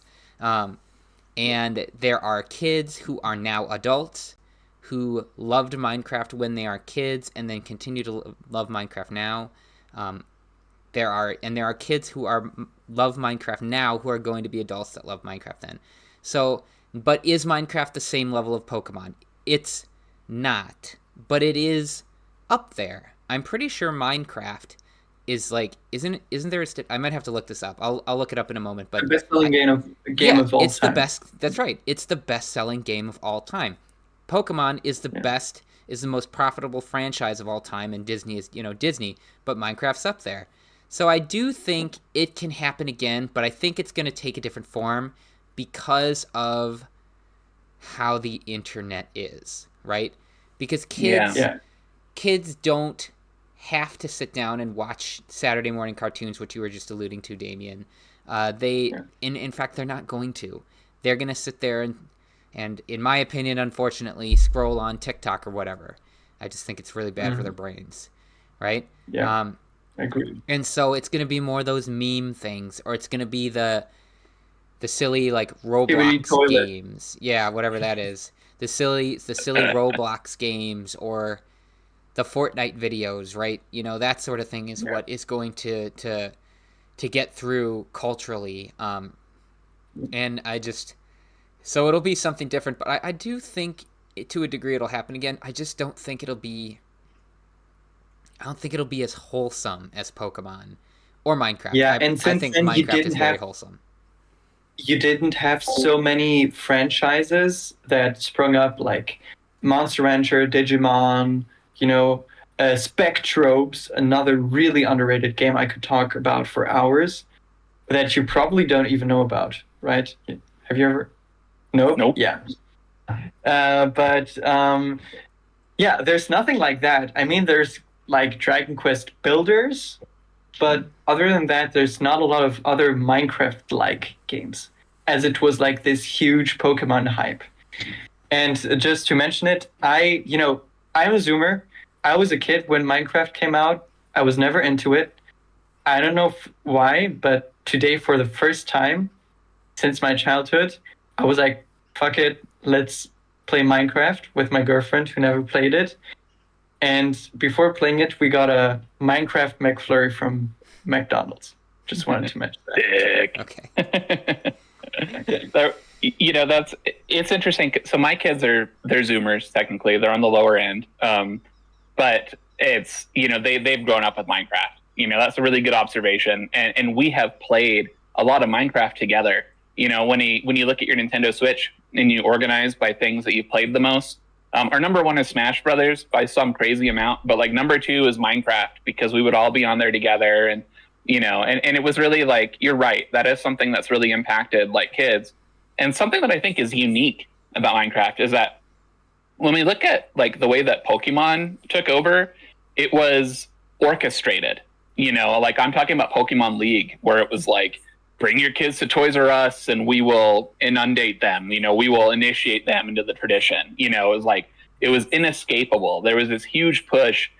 They really knew what they had. They got Wizards of the Coast in on it to distribute the cards. They really there's this, they were aware of what they had, and there was a huge push to make this like a phenomenon. And similarly, you'll remember when we were younger, the same thing would happen with music. It would be like the music that we would see everywhere. It was always like a record label had picked up and decided this is it. I was feeling nostalgic about Britney Spears recently, and it's like somebody decided Britney's it. This is it. NSYNC is it. This is what we're gonna do. And so that was really like somebody else was deciding for you. When you're watching Saturday morning cartoons, you are watching the Fox Box or you're watching WB Kids or the equivalent, and they have their lineup. And so when you go to school, you're all talking about Yu-Gi-Oh! You're all talking about, Metabots was a big one for me. That wasn't super long lived, but definitely in the Pokemon family. I love Metabots. And now this interesting thing is that that's not how stuff is done anymore. I think a lot about pop music because when I was young, I did not like pop music, is what I would say. Now I love pop music. It's like I quite like Sabrina Carpenter and Chaperone and like all that. I really like a lot. But the thing is that their success is slightly more on their merit in the spontaneity of virality, where like something gets big and now this is pop. Now this is in the mainstream, and it didn't really have to do with the record label. Chaperone is a great instance where she put out her album a year before she blew up, and it just didn't happen. And there was no record label that was like, oh, we're going to put you at the top and we're going to make this happen. It just caught on its own. And, now she's like the most successful like pop star in the world, but it didn't come at us the same way that Britney Spears did. There was not like a machine that was deciding this is the pop musician that we're pushing. It was in response to what had happened on like TikTok. And it would be the same thing with like, there are lots of unknown, a really good example. There's a folk punk band, which is a culture that I'm involved with, called the Taxpayers. And they put out a song called I Love You Like an Alcoholic like 5, 6, 7 years ago. It was on my playlist. I love it. And then all of a sudden it got big on TikTok, and now they've got money, and it's like and it was a random folk punk band from like Arizona from a record that came out like almost a decade ago now. And it's like, this is how things happen. And so Minecraft was right on the edge of this, where like the success came from like Notch and Mojang and just making a thing and just like it becoming naturally viral. And Microsoft did buy it. Microsoft did turn it into a bigger thing. Microsoft did make sure it became ubiquitous. But I was there at the dawn, just like you were, Two Dens. It was like my friends and I had a server that we all would hop on, and I built mostly like pixel art when my friends were building water slides or whatever. And it was just like, you were just playing with Legos, which is another universally beloved, thing.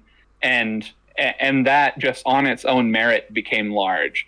And so I want to see, it's like when we're talking about what's next, it's like, can we have Pokemon again? And I don't know that we can, because our interests are allowed to be so spread out with the internet. If you're watching Saturday morning cartoons, you're watching Pokemon. Now that doesn't exist. Now you're opening up one of the many streaming services. Maybe you're watching Cartoon Network. I don't know if that's still a huge thing for kids, really. It was for me. Cartoon Network was super important to me. But, it's like you can consume whatever you want. When my kids decide they want to watch something, it's because a friend at school is into it, or, for some reason they've just recently heard about it, or, it's very, very different. And so, like, on one hand, that's very cool. I love that anime is very accessible. I love that Crunchyroll exists and you can watch whatever new anime you want to and get into it. On the other hand, there's not that same ubiquitous quality that Pokemon had, where everybody knew about Pokemon because you had to. Everybody was presenting it to you from every angle in every store, And, one thing, not to go too crazy here, but I want to know if any of you have a connection with the franchise Yokai Watch. Because Yokai Watch was kind of like the last big Pokemon-like that kind of failed to launch in America. I have seen it. I know what it is. And for some reason, it was very popular for like 2 months among kids. Yeah. And then it was gone. It was very short-lived. Yeah. But it had the same sort of nature. It was like, the anime is funny. It's totally worth watching. And it was on Disney for like the first 2 seasons, and then it disappeared. They quit adapting it. It's still big in Japan. And then the toys, you had the gimmick. It was the watch, and you had little medals that you put into it, and you'd summon creatures, and they would make little noises when you put them in there. There were flashing lights. It was like, I saw that, and I was like, this is it. This is like the next big thing. My daughter has a collection of the Yokai Watch medals, has the toy, has a couple of the plushies, but that was all from like 1 year, of like this push into the Western market that like, this is the new Pokemon, and it was on the news and stuff, but it didn't take hold here. It did take hold in Japan. It's still very popular in Japan, but it didn't have that same widespread appeal. And I think a big part of it is because you couldn't force it like you could Pokemon. Pokemon was thoroughly forced upon us, but Yokai Watch, it was like, there's too much other shit to do. Yeah. There's too many other things to watch, too many other toys to play with, too many other, And like I said, I do think the reason Pokemon got so big is because of the cards and how, they were very widespread. Mm-hmm. Minecraft, by comparison, Minecraft got big because of YouTube. Minecraft, yeah. I think, hindsight is always 20/20, right? And back then, this was never even a possibility for me. But I discovered Minecraft through YouTube. I found, I don't know what his name was. Some big Minecraft YouTuber, right? And I was scrolling with YouTube one day for some reason. I don't even know why, because I didn't watch a whole lot of YouTube back then. And I came across a Minecraft video, and I watched it, and it was very interesting. And what YouTubers at the time realized is that you could record yourself playing Minecraft for an hour, right? Split it into 10-minute chunks, because at that time YouTube really didn't have super long videos. And then upload that onto YouTube. And because people were so interested in Minecraft, like kids specifically were so interested in Minecraft, but they couldn't necessarily play it, even though Minecraft can kind of run on a potato, but gaming computers and that sort of thing weren't super common back then. Minecraft wasn't necessarily easy to get into. You had to know how to do it. So kids watched a ton of it, and it was super easy content for them to create. Obviously, they had to have entertaining personalities and that sort of thing. But YouTube is the reason that Minecraft went crazy. I don't necessarily think it would have gone as big if not. It's just how it spread. That isn't replicatable. It's not something you can, like what you're saying, it's not something that you can plan around. It is going to happen, or it's not. And I do agree. I think that's how franchises are going to develop at some point. I want to go back to the Scarlet and Violet thing, because I have so many thoughts on this. So Scarlet and Violet are, how do I describe it? The Scarlet and Violet are, they're a hiccup, right? I personally think that Scarlet and Violet are a hiccup. So obviously Legends Arceus didn't look great, right?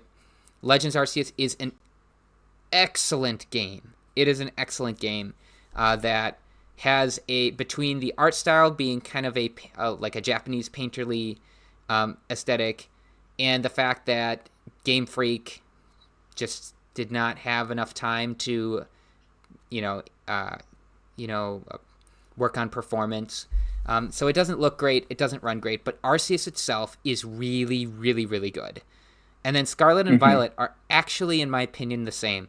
The gameplay of Scarlet and Violet is really good. The gameplay loop, the exploration, the catching Pokemon, the gyms, although I think they should have had a scaling system so that whatever direction you go, the game scales with you, because right now, if you don't go in the right direction, the beginning of the game is really hard, and then the end of the game is really easy. They should have done something like that, but the game itself, the actual playing of the game is really, really fun. It's just everything that surrounds it is awful. It looks terrible. Yeah. The game runs horrifically. When the game came out, it had really, really big bugs. Damian, I know you said you haven't played anything past Gen 5. I could tell you that Scarlet and Violet, it's in some ways, it's worse than Skyrim, if you're familiar with that. I'm aware of the games. Yeah. There's the reason I didn't get back into the series again. And I guess, we can talk about this more in a bit, because you haven't also elaborated on why Gen 3 is peak Pokemon for you. But just want to say that I'm definitely aware. I still kind of follow the games. There are some that I'm a bit interested in. For example, like even before you mentioning Legends Arceus, I've been interested in, just didn't have the time and the money to try out the game. Even the Hawaii kind of region seemed kind of interesting to me. If I had, Yep. the money and the time for it, I would have probably bought it and I would have tried it up until now. But yeah, I still, I'm not uninitiated. I'm a like passive member of the Church of Pokemon still. Okay, gotcha. And I will get to Gen 3. But Sun and Moon, Scarlet and Violet, they were such a huge jump from what we had previously, which was Sun and Moon. We had Sword and Shield. Sword and Shield still had that kind of contained linear world. They had the wild area, which was like the open world section, but it was very, in quotations, open world. It was just like an open area that you could see the Pokemon. Yeah. But Sword and Shield, they looked pretty good. Those games looked pretty good. They didn't necessarily always run great, but the actual graphics, the fidelity, the art style, that all worked really, really well. And then before that was the 3DS games, which took their own adjustment period, right? We went from 2.5D in Black and White 2, or Heart Gold and Soul Silver, to full 3D environments with X and Y and Sun and Moon. And there was a little bit of a transition period, but the X and Y and Sun and Moon games also looked pretty good. They had good animations. Yeah, I agree. The worlds looked good.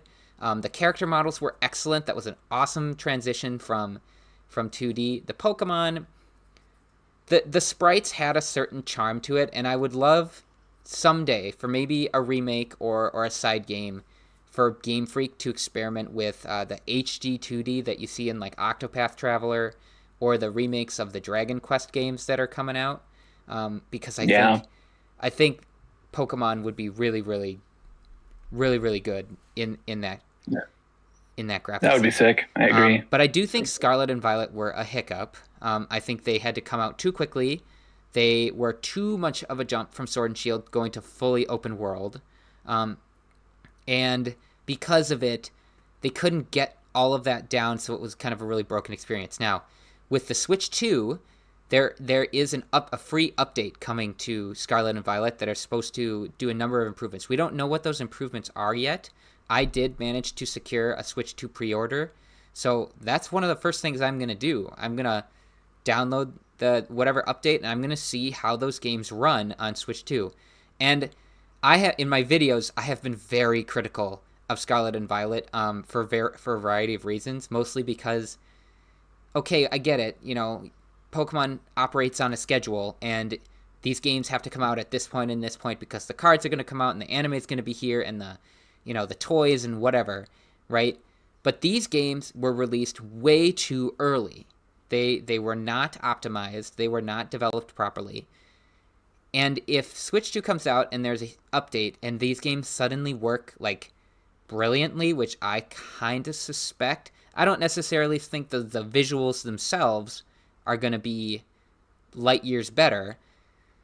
But if they come out and they function well and they have good connections with the raids, which is a huge problem in Scarlet and Violet, if the frame rate is consistent, if there aren't huge, really weird visual bugs, which you see a lot in Scarlet and Violet even to this day, it's going to be kind of irritating because it just shows that, like, yeah, if they have enough time to do what they're supposed to do as game developers, then yes, Game Freak can do it, because Game Freak were kind of ridiculed for Scarlet and Violet appropriately. They should have been ridiculed. Yeah. But I don't necessarily think that the problem is Game Freak, because the problem is the Pokemon Company as a whole and their rigidness. Because Game Freak, not a lot of people like understand how the Pokemon Company works, right? But it's three companies are the Pokemon Company. There's Game Freak, which is, the games. There's Creatures Inc., which kind of handles like the Pokemon designs, sort of. That's where the cards come from. Pokemon designs are kind of done at Creatures Inc. And then there's Nintendo. So everybody's like, Nintendo shouldn't be accepting. Nintendo should cut the Pokemon Company off for their terrible terrible games and how they've poorly optimized and stuff like that. And I'm like, no, Nintendo is the Pokemon company. Nintendo is the most powerful of the three. Like, they are very much part of it. They are very much as responsible as Game Freak and Creatures Inc. for the situation. Yeah. So what I'm hoping, I do hope that Scarlet and Violet are a lot better on the Switch too. I hope that they realize, oh, wait a minute, we have to like take time to optimize our games. We are hopefully seeing that with Legend ZA. I know you said earlier that Legend ZA looks awful. It looks awful on Switch 1. The Switch 2 gameplay, though, actually looks pretty nice. There's still some texture things that I noticed. I watched it very, very closely that don't look great, but it looks a lot better. And if it's a game that runs at a consistent 60 FPS and is stable, right? And then there's the Switch 1 version over here, which is just a pile of garbage. Like, that's kind of not okay. But I mean, how low have our standards gotten at this point? To be like, wow, amazing. It runs at a stable frame rate, and it just has a few texture problems in 2025. Agreed. Amazing. Let's clap, everyone. You know, like... Right. And it wasn't... Just shows... It wasn't that long ago. Go ahead. Sorry, Dan, go ahead. I think we're getting like, as we said, I think it feels like even around the Gen 4, I would say even Gen 5, maybe Gen 6, it did feel that, you know, the Pokemon Company, Game Freak, whatever, they really didn't look that much into creating something profitable, but really at creating like a vision, creating something important that stands the test of time. And I think with the latest Switch Pokemon games, to me it seems like something that I will test them with time. You know, to me it seems like they are Pokemon games that might be forgotten, because I think we've gotten to a point, you know, not every Pokemon game and not every gen will necessarily be always like remembered much. It happens, and I think to me, it feels like that it's okay, let's throw something together, and maybe it doesn't even need to be like playable or have something good. Like, I remember there used to be like something where they didn't have like all Pokemon, or you couldn't transfer something. I remember it was like with the early Switch games. I don't remember exactly what was going on with that. But now it feels like, let's do the bare minimum, but you know, we will just make tons of money anyways. And you know, the Pokemon Company, they make the least amount of money from the games, actually. Even though it started with the games, I think they make most of the money with the plushies. Yeah. So they could just never publish any new games. And to me, it's kind of surprising, because like how... like the dark place that the Pokemon Company has evolved into, it's kind of surprising to me that they would make games like Legends Arceus. And, you know, I haven't played it yet. I'm looking forward to it. But I really wonder, you know, is it something, okay, let's make a good game, so, you know, we kind of improve our reputation again and that we sell a lot of things? Or is it really... yeah, we have like a big vision. This needs to be a big game, an important game that will be remembered for decades. So, like I said, I'm hopeful. I think Scarlet and Violet were a hiccup because of how much of a jump they were. Legends Arceus was an excellent game. It was their first attempt at a 3D, like a open world. So I do, you know, visually it struggled. I am hopeful. First of all, I mean, Legends ZA, we're going to see. It looks very different. It's got like an active time battle system, which is going to be very, very different. But we're coming up on the 10th generation and the 30th anniversary of Pokemon. I think the 10th generation is probably going to land at the end of 2026, which is the 30th anniversary of Pokemon. I think I'm hopeful, at least between the fact that it's going to be on the Switch 2 and the fact that Pokemon, they did acknowledge that Scarlet and Violet wasn't acceptable. They came out and they outwardly stated it.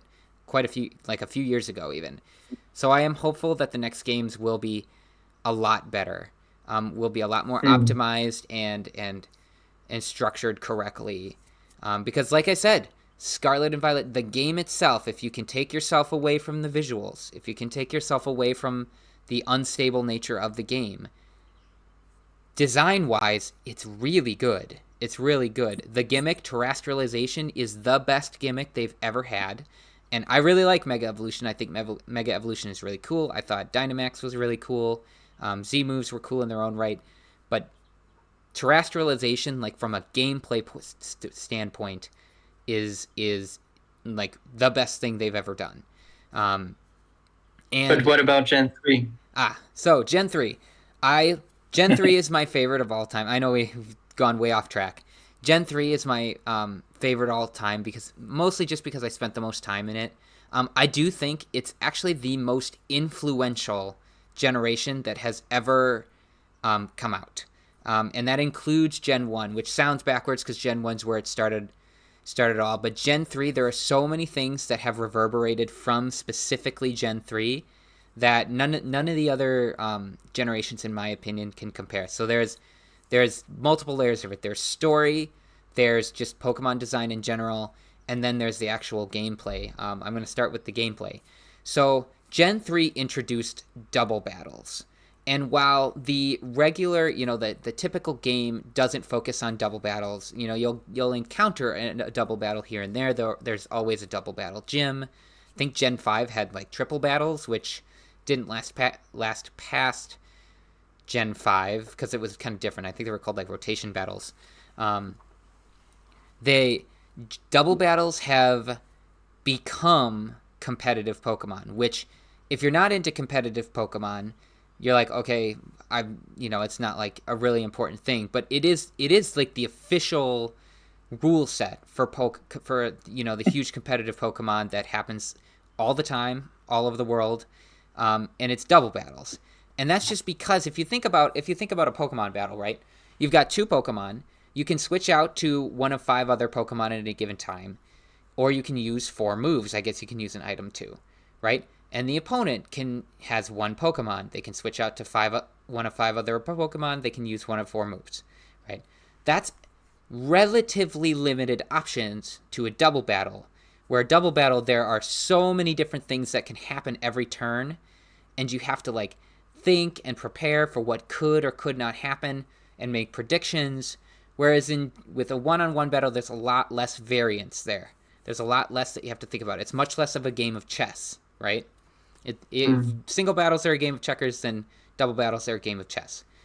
And double battles have been something that has been consistently part of the game since then, right? And every generation has something like this. Generation 2 had held items, which in my opinion were like the biggest like gameplay thing, because that was a super important inclusion as well. Gen 3 had double battles. Gen 4 had the physical special split, which is like a stats thing. Gen 5 had rotation battles, which never really lasted past it. And then after that, we had the weird gimmick mechanics, the Mega Evolution, the Z moves, the terrestrialization. So Gen 3, though, like I said, with the double battles, with the inclusion of in Emerald of the Battle Frontier, which was the first time that Pokemon was like, let's teach people how complex this game can be, because that was the whole purpose of the Battle Frontier, was to teach people how complex these games can be. That all started in Gen 3. And I think it's just the most influential gameplay-wise. But not just that, story-wise too. Because Gen 1 story was basically a kid goes across the country and beats the Mafia and then goes to the Elite Four. Gen 2 was similar. Crystal, which we talked about, had a bit more of an involved story, right? But then in Gen 3, there's actual like a theme of environmentalism. And they're simple. Again, they're simple stories, but they're kind of like evolving what this world is. You've got these powerful forces of nature in the form of Kyogre, Groudon, and Rayquaza. You've got Team Magma, who's like, the world needs more water. We've got Team or sorry, Team Aqua, who's like, the world needs more water. We need to expand the oceans. We've got Team Magma, who are like, we need to expand the land so that we, as the human race, can expand our empire. And how it, you go through and you try to stop these people. You try to figure out why they're doing what they're doing and that sort of thing. It just had a really interesting dynamic. And then, because it was the second of the games that you could choose a male and female, it was the first time that your counterpart, one second.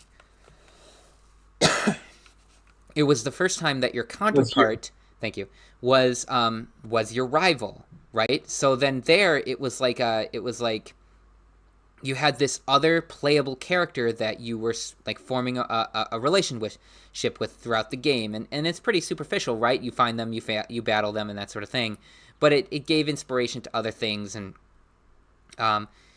people kind of latched on. Okay, you're playing as May or Sapphire, or you're playing as Brendan or Ruby, and how that changes things, and then the Pokemon designs, I just thought in Gen 3 were super fantastic.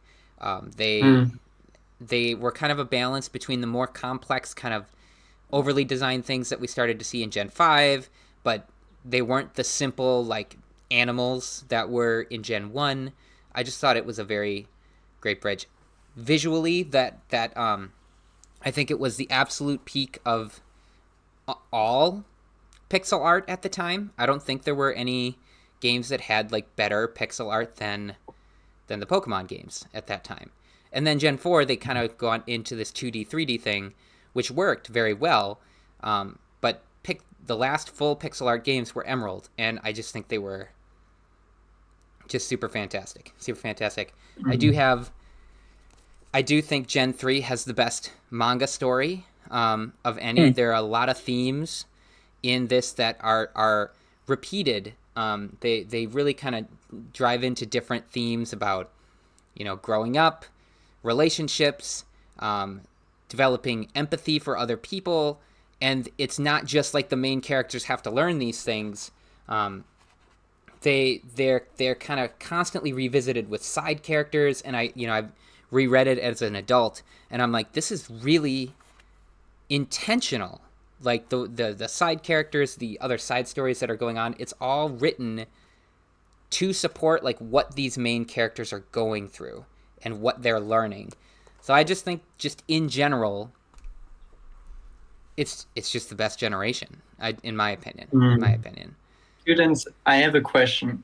So I imagine if someone never even played a Pokemon game, I imagine you would probably recommend for them to play a Gen 3 game. But what about the remakes? Because I never owned any Gen 3 game. I watched them be played by lots of my friends. So I kind of passively, enjoyed them. I passively experienced them, but not actively. And I have thought also in the past to play them through them again. But also my girlfriend, who's never played, a Pokemon game except recently Pokemon Let's Go Eevee. So if we were to play the Hoenn games, would you recommend to play the originals, like Emerald, which is, from what I know and understand, the best one out of the three, or the 3DS remakes? So the 3D Omega Ruby and Alpha Sapphire are really excellent games. I think they're a little bit slept on because they are compared to Heart Gold Soul Silver, and Heart Gold Soul Silver might objectively be the best Pokemon games ever made. That is possible. I mean, to be objective is not really possible, but if we were to like make a ranking system and then grade each of the games, Heart Gold Soul Silver would be very high up there. But Omega Ruby and Alpha Sapphire are really, really good games. I don't think it really like matters, right? Because Omega Ruby and Alpha, I mean, they have Mega Evolution, which is a little bit more, it adds a little bit of complexity, but it's really just like cool new Pokemon designs, right?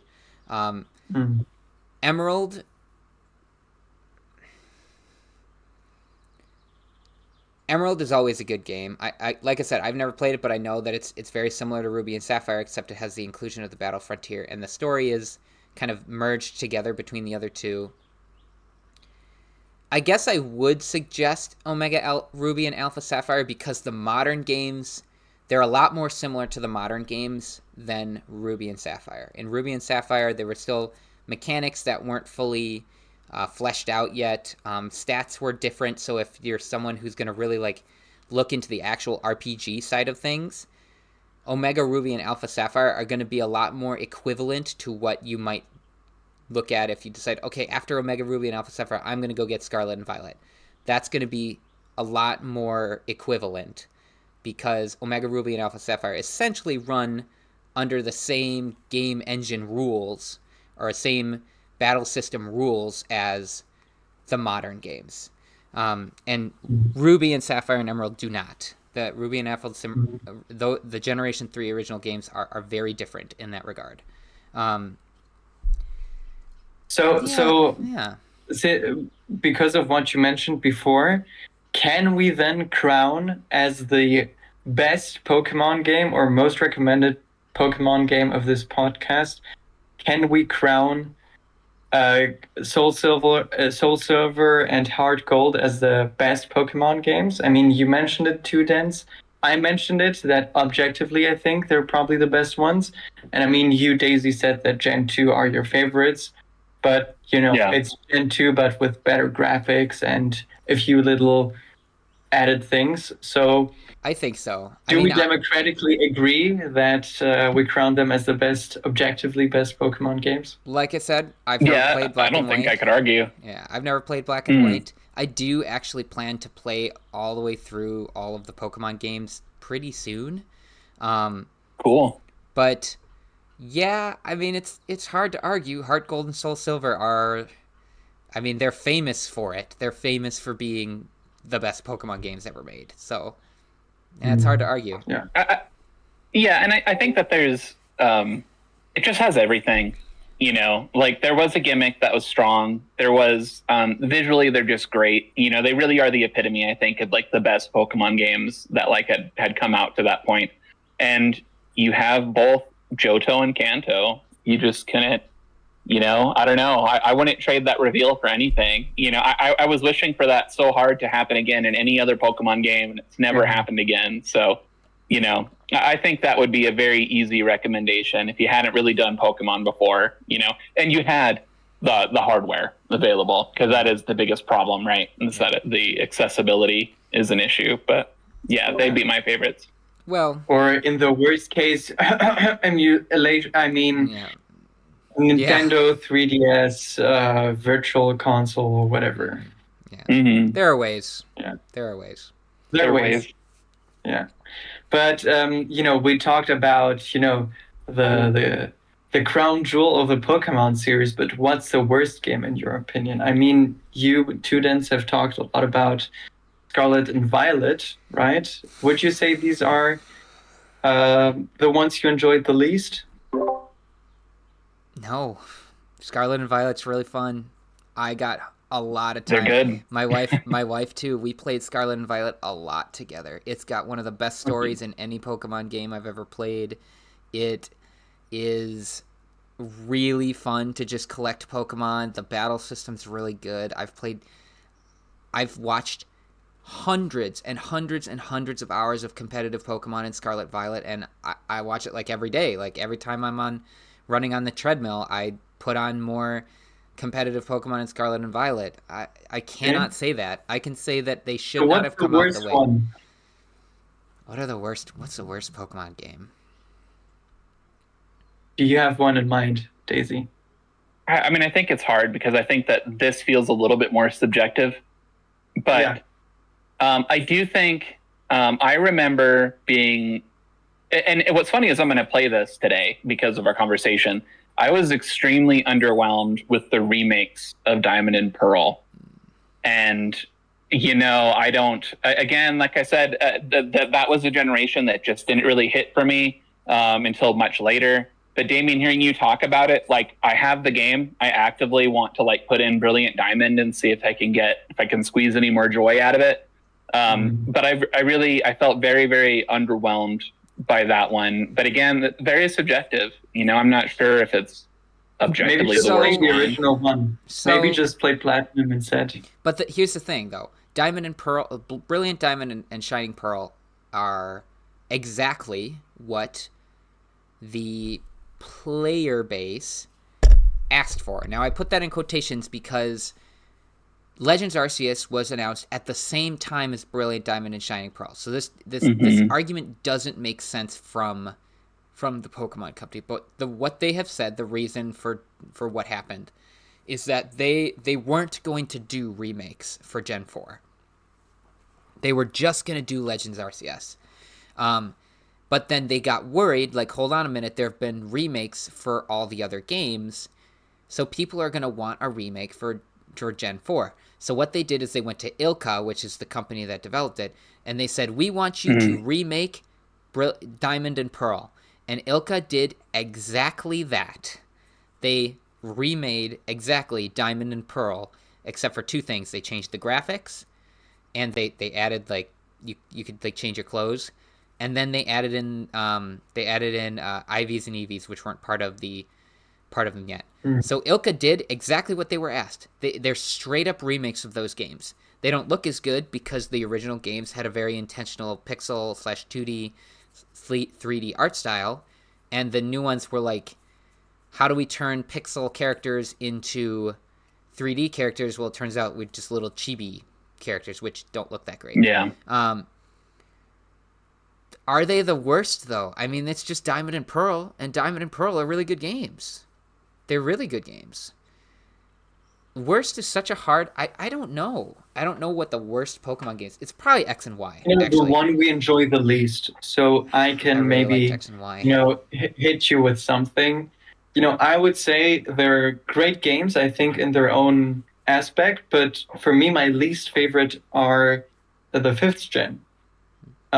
So Black and White, they are the last Pokemon games I bought. I know for a lot of people, they might be their favorite Pokemon games. Maybe, if someone said they're objectively, like, I consider them to be objectively the best Pokemon games, I wouldn't have a problem with that, actually.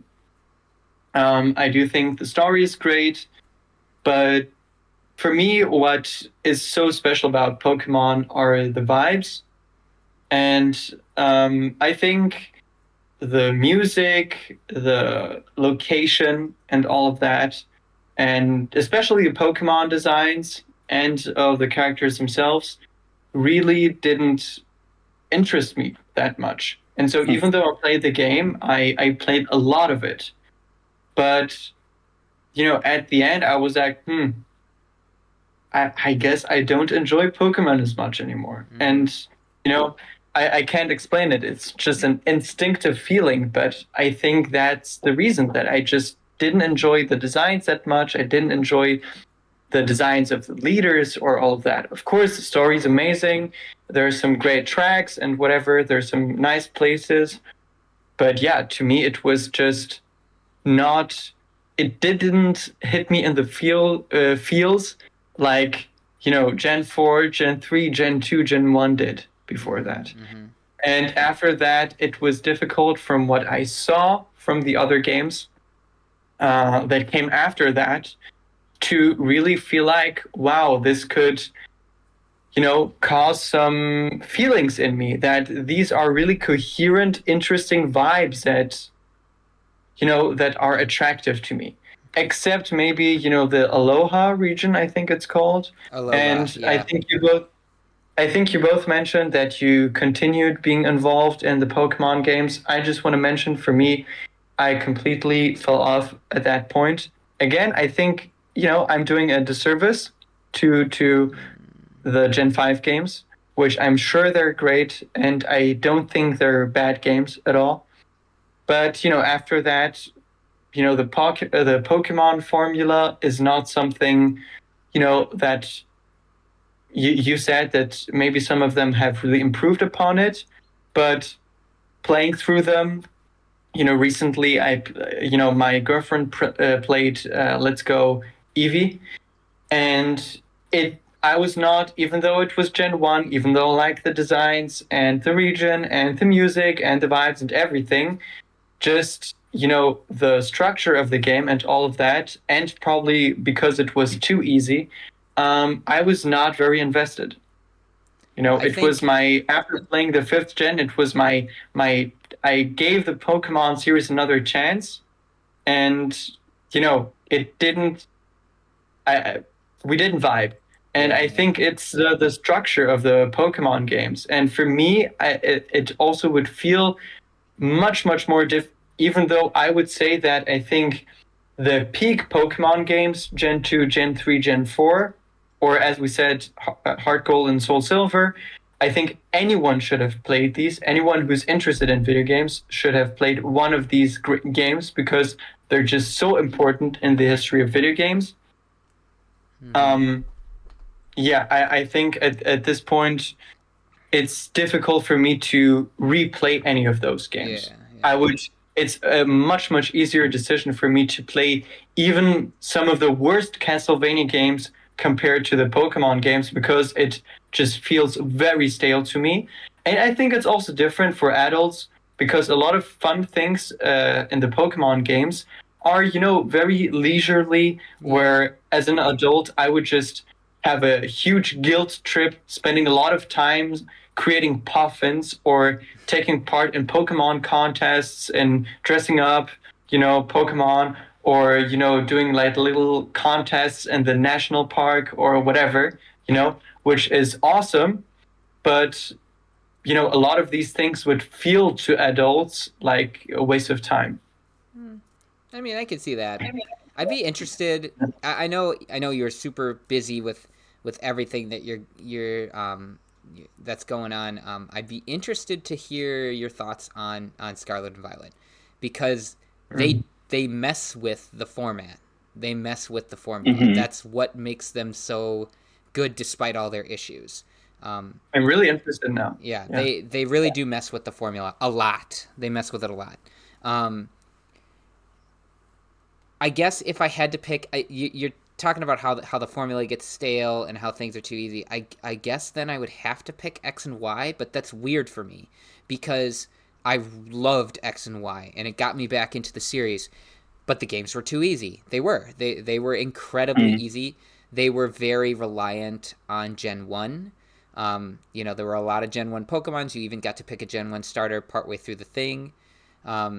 So it's like Pokemon. It's like Game Freak didn't have confidence in their new Pokemon, even though I think some of the Gen 6 Pokemon are some of the best looking Pokemon out there. They were shortish, maybe.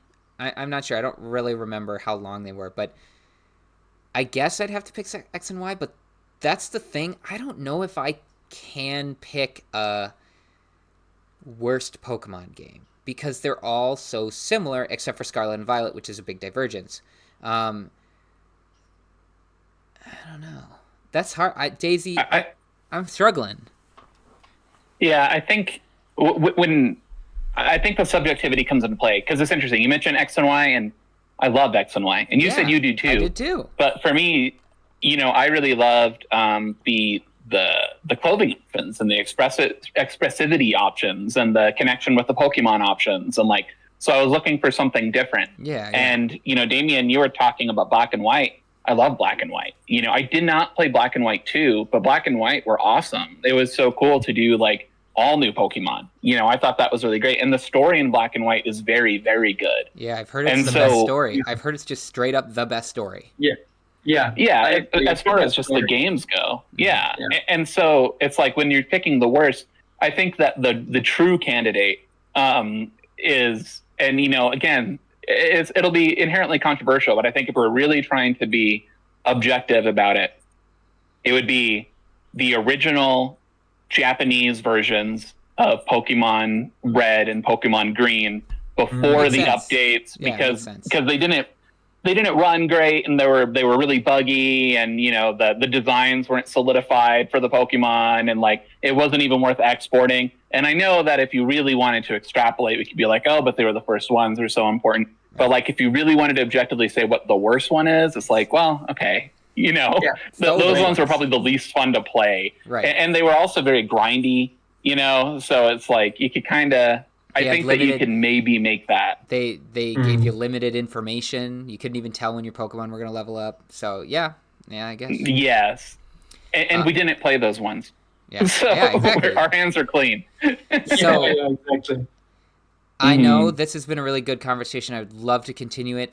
We need to move on to the loot drops because it is it's been a while and we gotta get going. So we're having too much fun. Who would Damian? Can you explain what the loot drops are again? Yeah, so the loot drops are a concept from a now dead podcast, which is an inspiration for this one, as we'll explain in the first episode. So you should also check out the first episode in that case, in case you didn't know. But yeah, it just means after finishing this, if you still want to, listen to something, watch something, consume something, we give you some recommendations to check things out, either to watch things, hear things, play things. And so my loot drop for this, I have 2 loot drops.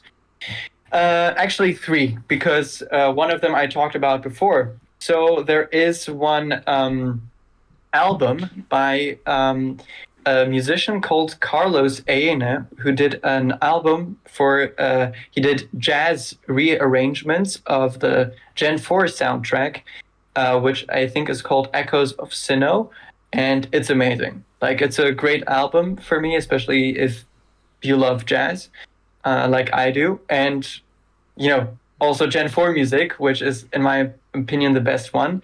So you can either buy the album or listen to the songs on YouTube. I think there's a playlist. We can put it into the description.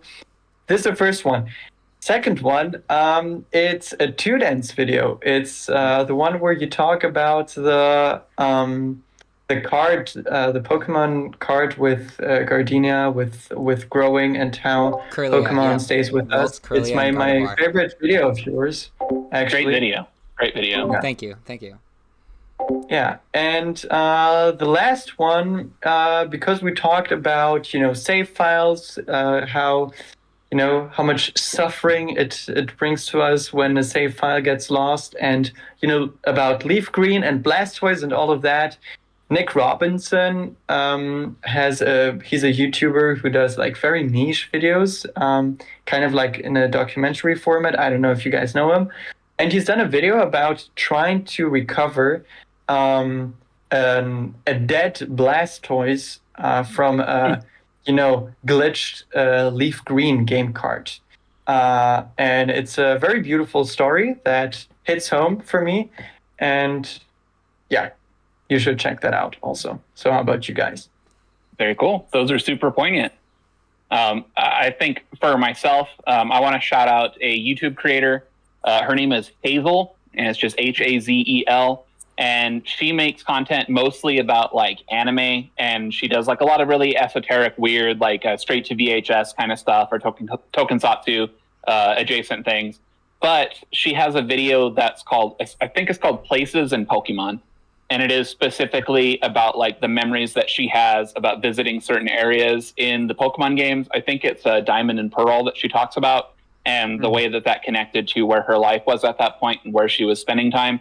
And I think that's very in line with a lot of the kind of stuff that we like talking about, is how, video games connect with you on an emotional or a personal level. So I'm shouting at Hazel and her Pokemon video for my loot drop. Same. I love that channel. Yeah. Great. I'll have to check that awesome. I'll have to check that out. I am going to shout out the Pokemon Adventures Manga. There are so many different ways to read this. You can read it online if you want. There's translations from the Japanese version, which is called Pokemon Special. Yes, excellent. You got the Poliwhirl on there. We were talking about earlier how Poliwhirl was going to be one of the main ones, and that's the reason. The guy. He's the guy. Yeah. So the Pokemon Adventures Manga, Pokemon Company doesn't talk about it a whole lot. You can find it at any like Barnes & Noble or bookstore. They're everywhere. They really are. It's not like the Pokemon Company tries to hide it.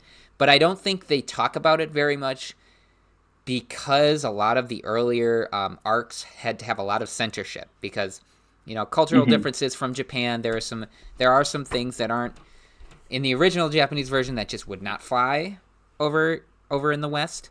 And so they were censored, but they weren't censored very well. So there's weird things, there's weird ways that they censor it, and then there's You can Like the clearly onigiri tell. donuts Oh, in the so anime. that's the anime, right? That's a weird piece of censorship. But in the manga, it's more like it's usually more like innuendo stuff.